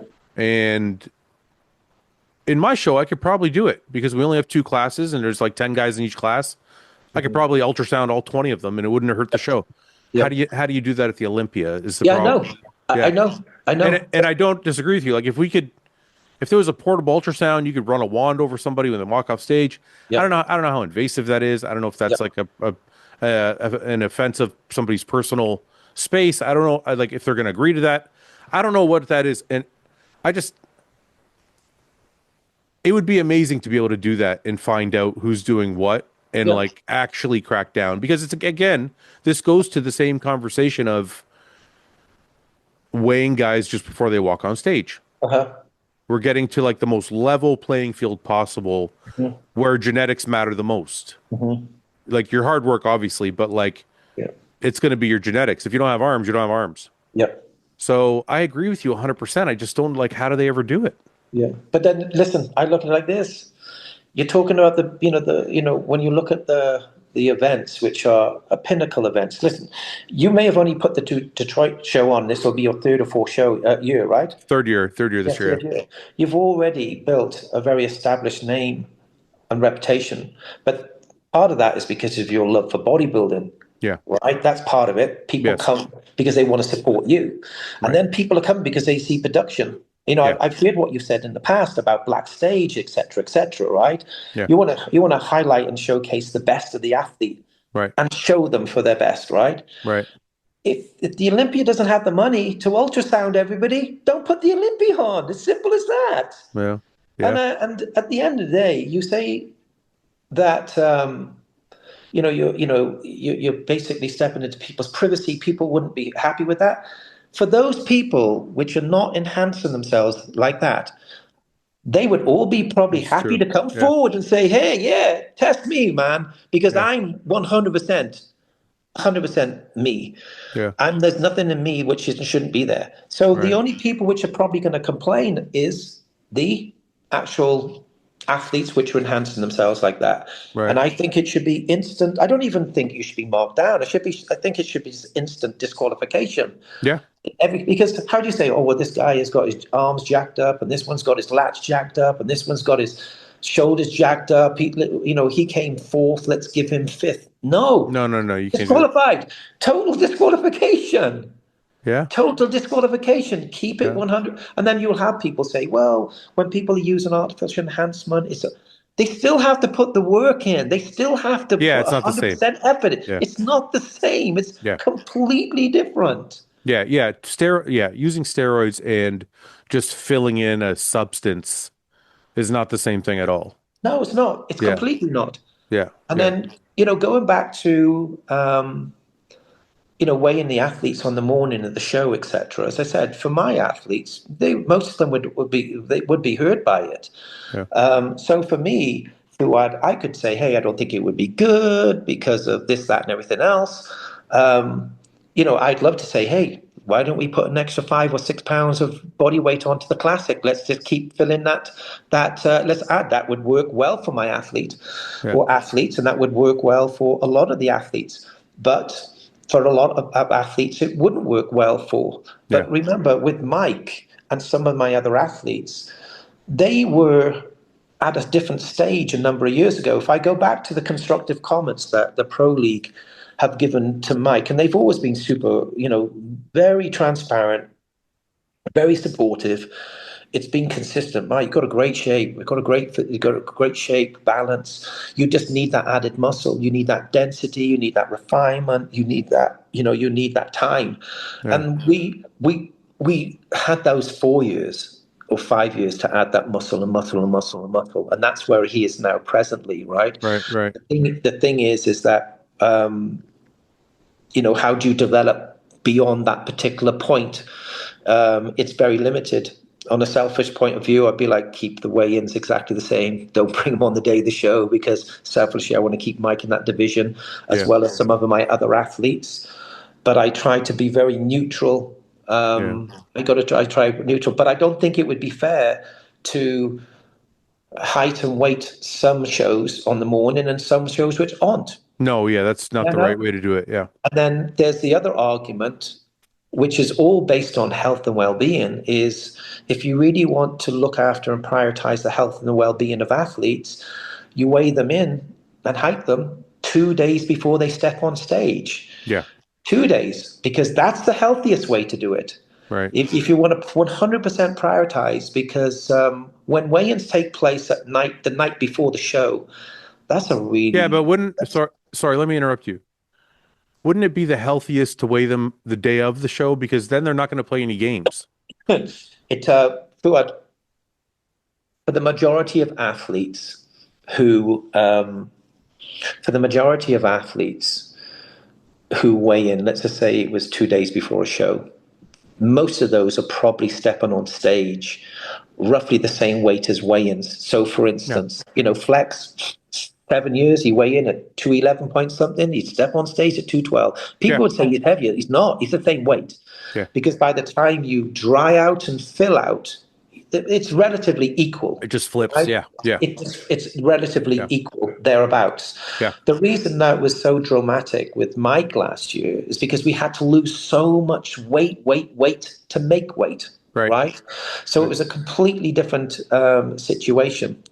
If you were to weigh athletes in 2 clear days before, that means they have time to hydrate really well. They have Yeah. time to fill out really well, and they potentially have their best ability to bring their best ever look.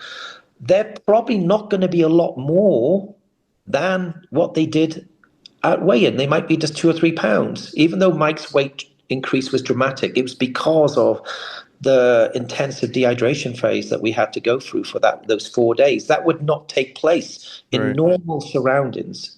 But I guess my point is, and I'm not actually debating or arguing. I'm just curious. I guess my point is, like, if it's the morning of the show, Yeah. there's no more weight. There's no more messing with weight and water fluctuation. No. You're just gonna like, that's your weight, and you're Yep. gonna. I feel like that's the healthiest way to do it because there's no manipulation at that point. I think the healthiest. You think 2 days before is healthier? I think 2 days before is far healthier, because let's just say you had somebody who, let's just say, Fouad, you had somebody who needed to fill out quite a bit, Right. and they knew they had to fill out. They may be more extreme on the drying out process, and when are they going to do it? They're going to do that extremeness probably the night before the show. Yeah, but I guess what I'm asking is, if let's say you have somebody who's 10 pounds over the cap, Yep. and they're like, okay, I got to get to 220, I'm 230. Yep. If they got to weigh in the day of the show, they're not going to deplete to 220.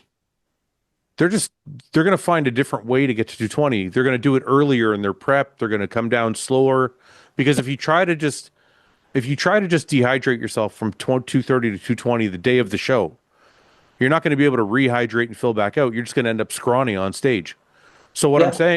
I'm saying is, if the weigh-in is the day of the show and that guy knows he's 10 pounds over, he's going to find a healthier way to bring it down to 220 so that he can weigh in and not have to like do any manipulation of any sort. The only way he's going to do that if he's going to sacrifice all his muscle. He's going to have to sacrifice some muscle. Yeah. Yeah. Because if he's going to lose that muscle, It's got to and come that from muscle somewhere. Yeah. and it's got to come from somewhere, and it's going to be so empty. But I think that's my point is, I'm like, you know what? If you can't make the weight, maybe you need to be in the open class. I think the disadvantage of that is that there are some athletes who have taken years and years to get to develop and become competitive in that classic. All right. What if you said, you know what? We're going to add 5 pounds to every class, but the Yep. weigh-ins are now the day of the show. Yeah, that would be. I think that would be. Because then you're like protecting all the people that have tried to get to a certain weight, Yep. but now you're also leveling the playing field for everybody moving forward. Yep. I think that would be very fair.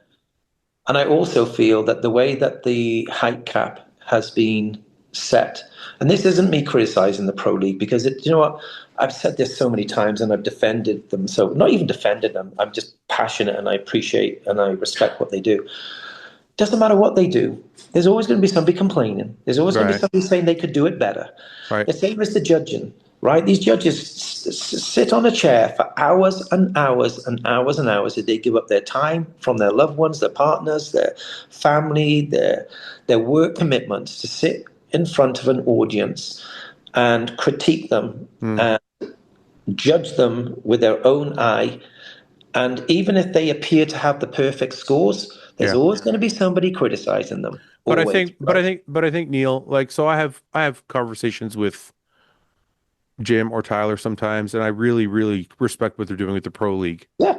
But I don't think it's wrong to have these conversations where we say, "Hey, what could be done a little bit better?" No, no, agree. Like I totally agree. that I think that's a very productive way. Like the black backdrops. Yep. People said it for so long. I think we were one of the first shows to do it in Detroit. It went over really well. Yep. And then now we've seen some shows kind of get back to it. Like, Yeah, yeah. you know, when Tyler put on Pittsburgh, he did like a little bit more of a darker backdrop. Yep. The Olympia now is getting back to a darker backdrop. So I think like these conversations that we have that kind of start to spread the amongst all the people watching and the fans, Yep. I think they're productive for the sport They are. in general. They are, but unfortunately, Fouad, a lot of this criticism comes from people on the internet, which are Yeah. just are just saying things because they're not happy with the result that one of their favorite bodybuilders Yeah, placed at, for instance. that's It's, not useful. I Yeah. think it's different and I wouldn't say it's a sense of authority when it comes from a sense of authority, but I think when people are given feedback, like yourself, who So trying to help. who are given constructive feedback on something on how things might be better. That's good. Yeah. The negativity I'm talking about is the negative noise on social media, I know it. and Yeah. that's why I'm very proactive and very protective towards the pro league and the judges. When I see these negative comments taking place, I've not always been happy with the decisions, or should I say, I don't always see the same result with my own eye. I'm like, Right. I don't see where that place came from, right? But I respect it. I take it on board. Right. And also, constructive comments are really important because there's been many times that I've asked for feedback from the judges. They've given me the feedback, and I'm like, I don't know if I would agree with all of that. Yeah. All Yeah. right. Yeah. I wouldn't. I don't know if I would actually agree with all of that, but I agree with that, and I agree with that. So my point is that, of course, it's important that we have the confidence and the ability to um, speak and relate and listen and be respectful to one another's input, for Yeah. instance. And then, I would love to see an increase in the weight cap for classic physique. I think that it's possibly time to do that. Yeah. Not just for Mike, because I think that it's a time to do that. I don't think that they should ever take away the weight cap completely. I think it No. would be detrimental. I think it would be devastating for the division. At the end of the day, there are still athletes which are placing well with their conditioning, which aren't classic physique athletes. They're not. They're not Yeah. classic physique, Yeah. but they win points on places on their conditioning. So Right. I'm open minded on that, but I do feel that the weight cap tends to sometimes favor more the taller guys. Yeah. I think that the taller guys, actually get more weight, and I think that there's bound to be a way to do this. You look at, right, okay, for every inch of height is what you're allowed to have as far as body weight, and you do the maths on that, and it could be the Yeah. fact that a 6 foot athlete only gains 3 pounds, Yeah. a 5'6" athlete is able to gain 6 or 7 pounds. Yeah. But that guy's going to look a lot bigger. You know that, right? Who now? The smaller guy? Well, yeah, because like Mike, for example, like if you added 5 pounds to Mike's weight cap, geez, he would look huge. Um, Not if you weighed in the day of the show, because then he couldn't yeah, mess. Yeah, then yeah, you couldn't manipulate anything that way. yep, But like some people think Mike's an open class bodybuilder, like physique wise. yep, Not that he doesn't have beautiful shape or present it really beautifully. yep, He's just very dense. yep, He's got very thick quads, got a really big back. yep. So I couldn't imagine Mike being heavier. I think that extra muscle. If you look at, say, Mike at the 2025 Arnold Classic, okay, Arnold Classic, and you look Yeah, at that look, and you look beautiful. at you look at that front double bicep. Yeah, There's nothing about that which is open class bodybuilding. no, Yeah, no, and I know what you're saying, yeah, but that density is the areas that we were. Mike always had great quads, so we don't put a huge amount of focus. The comment constantly, always from Tyler, was more back development, more shoulder, more chest. keep adding that quality, keep the waist small. His shoulder to waist ratio is It's smaller. crazy. It's Yeah. smaller now than it was 5 years ago. Why? Because he's added more depth to his waistlines are small, the same. Right. He hasn't grown his waistline as far as his skeleton structure. Right. The overall aura is even more impressive. And Right. to me, when I think about classic bodybuilding, I don't think the Pro League have ever come out and said what exactly is classic bodybuilding. I don't think they need to.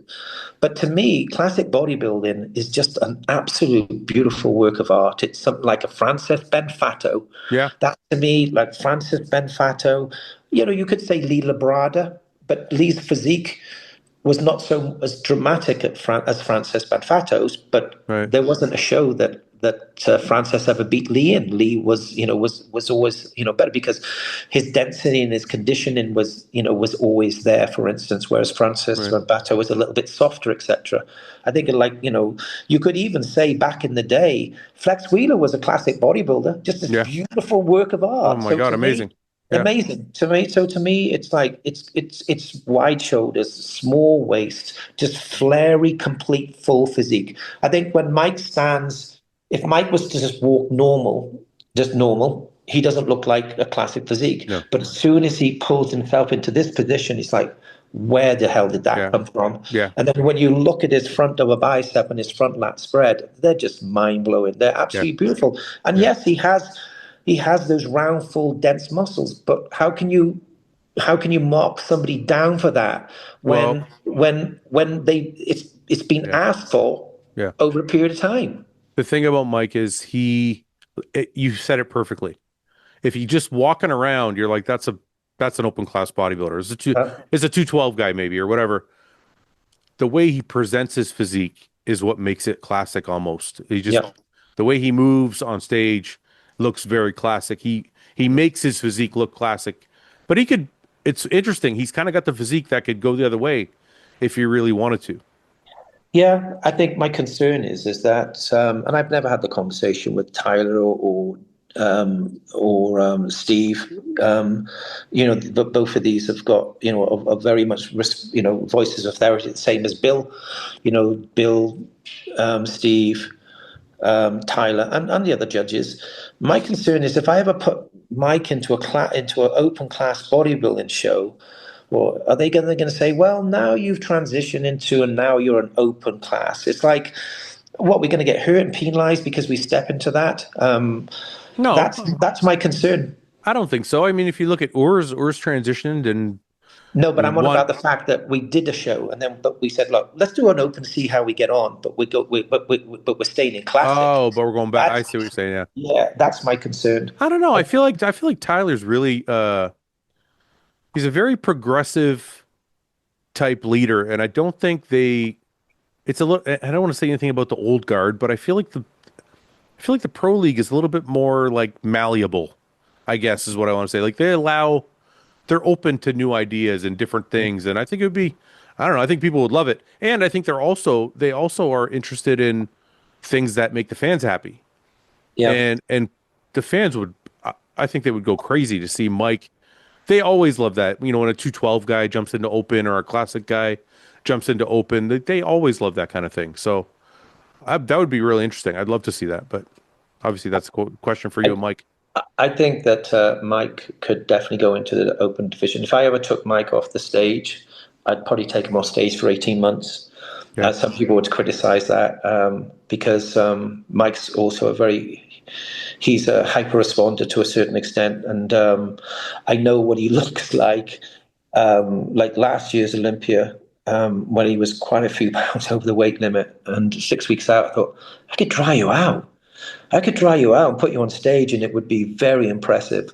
But my point is if you added another 10 pound to that, right, or 12 pound, and just work really, really hard on the density and the density and density and density, he could probably step on stage about 15 pounds heavier than what he would be as a classic. Yeah. He doesn't have to be 240, 250 or 260. No. Because even though William, I coached William for many years, and Williams' density and muscle bellies was crazy. The best look I feel that the sweet spot for William, I feel was like 232, Yeah. 233. Yeah. 232 to 233. And man, he could stand against anyone. I can remember Phil Heath being super complimentary Yeah. of him, basically saying this guy's density and muscle roundness is It's crazy. It's crazy. it's crazy. Yeah. And the intricacy and the detail with William.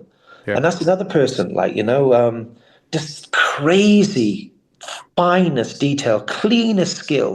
skin. Every single muscle group is. It's not artificial. It's Yeah. Yeah. 100% his. We saw him last year in Detroit.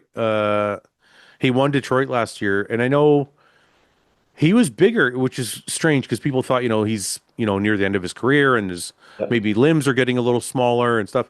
yeah, When he walked on stage in Detroit, we were all blown away. It looked like he just regrew all his old body parts back. yeah, And there were people were putting side by sides from when he won the Arnold to yeah, yeah. I last remember.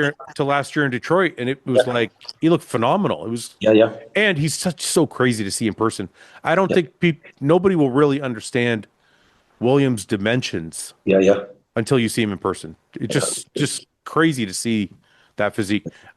Anyway, before you go, so me and you figured out Classic Now. They're going to raise 5 pounds, Well, we hope they do. and they're going to raise. If you're listening, now FBB, raise 5 pounds and weigh in the day of the show. Okay, two questions I want to ask you before you go. Who, in your opinion, current bodybuilding, open men's bodybuilding, Yeah. has the best back double bicep? And I'm talking as an entire pose. I don't mean just like the back itself. No, no. Okay, so we're talking about rear double bicep. Back double bicep. Yeah, rear double bicep. To me, it has to be Derek. Derek's 2025 on a classic look to me was just mind blowing. Yeah. That's my opinion. Um, my personal opinion, who I think is the athlete that I feel, if he brings what he's able to bring, I feel that Samson is still the number one bodybuilder in the world, Yeah. open class bodybuilder. And I like his shape, I like his lines, I like his dimensions. I was sad to see what he brought to the Olympia last year, but Fouad, I saw his physique. I saw exactly what was taking place with his physique 6 weeks before the Olympia. Yeah. He did a guest pose, and I think it was about 6 or 8 weeks out. Maybe it was 4 weeks out, but I think it was 6 weeks out. I think it was in Romania, and I can remember everybody saying, "Oh my God, Samson's looking amazing!" But straight away I was drawn. I thought, I know he's on his own. I know that he's not standing next to anyone, but he looks like he's losing muscle. And I said on a podcast, which was probably done about 2 or 3 weeks before, my only concern with Samson is whether he loses too much muscle, because I think that the constructive comments has been more condition and more Yeah. condition. Yeah. I don't feel it's a matter of the fact that he's got to lose this extra 10, 15, 20 pounds of body fat. I just feel that manipulation in that peak week has just got to be, they just got to figure out that missing piece. And Yeah. I was so upset. Well, I was just disappointed and upset for him. Yeah. Not disappointed as in like negatively disappointed. No, I know. Yeah. I wouldn't even like, and I don't even know Samson. I just like, and I also felt that he was an absolute incredible Olympian champion. How many shows did he compete in? How much Yeah. did he tour around the world? Yeah. Like, that's what a Mr. Olympia is all about, is Yeah. giving back and being that face and that brand ambassador. Yeah, I got to tell you, I take a little bit of responsibility, even though I shouldn't, because I'm not his coach at all. But he was sending me photos and videos probably 4 weeks out, 3 weeks out. I don't know, it's 3 or 4 or 5 weeks out, but it's 3 or 4 weeks out, I think, 3 and 4 weeks out. And I remember thinking to myself, he just looks phenomenal. Like he would send me photos, and I was seeing lines that I didn't see before. There was lines in his glutes I couldn't see before, and I'm like, man, he is on track to just shock everybody. Mm-hmm. I take a little responsibility because I think at the time maybe I should have told him to pull back a little bit. I didn't see it. Yeah. To me, he just looked so good. Yeah. And I remember competing myself and being flat. Like, Yeah. when you're 3 weeks out, 4 weeks out, Yeah. and you're really grinding, Yeah. you get flat and crispy looking. You get like Yeah. that really like fine line look. Yeah. And I know you got to fill that back out before you get on stage. So I thought, the last set of videos or photos I got from him, I think were 3 weeks out. So I thought to myself, okay, they're going to fill out like normal and he's going to get on stage and he's going to look absolutely mind blowing. Yeah. I think the problem, and I'm only assuming this, I don't know this for sure. I think the problem was Samson carb loads very, very fast. Hmm. Like in previous shows, I remember them telling me like they loaded in one day. Yeah. And to me, that's mind blowing because if you weigh 300 pounds on stage, Yeah. you need 2 or 3 days to fill out. Yeah. Well, I'm guessing, and I don't know this, they might have took the same approach. Yeah. And maybe when you're that depleted, you just need more days, Yeah. Yeah. So, Completely. but also looking at it, even in Prague, he still wasn't really filled back out. Yeah. So then I tend to agree with you in that maybe he did lose some tissue Yeah. and he didn't, it's taken him time to put it back all. And I guess I take a little bit of responsibility myself for not, saying to them, hey, you're going a little too fast. Yeah. But I guess, I don't have the experience you do. And, I was just mind blown with the new detail I was seeing. So I was like, yeah, go for it. Yeah. So anyway, it was a learning experience for them, and I'm sure they're going to correct it. Like, he's something like 345 pounds right now, and he looks absolutely phenomenal. So, Well, this could be one of the best things that's ever happened to him. Do you understand? Because yeah, he's learned, like I yeah, said, last year's Olympia, what a situation to be in. But yeah, I'm also selfishly happy that we were put in that position because we learned so much about Mike's physique. right, Where we are with Mike's digestive health. It's been very negative for his prep, terrible. yeah, yeah, And we're not where we need to be. But there's also something positive that comes from it because you yeah, learn so much. So, right, so this could be one of the best things. And then if we go back to about Mike and you said, are you going to lose that weight earlier and you bring that weight down? No, because you'll do exactly the same what happened right. to Samson. Samson, yeah, You cannot get that muscle back in a couple of days. It's not possible. What he right, probably should have done is just slow down prep, pull back cardio, eight up, preserve, and then slowly go into a deficit. But we can all say that as athletes and coaches in the past, right, right? right, right, right. It's constructive comments.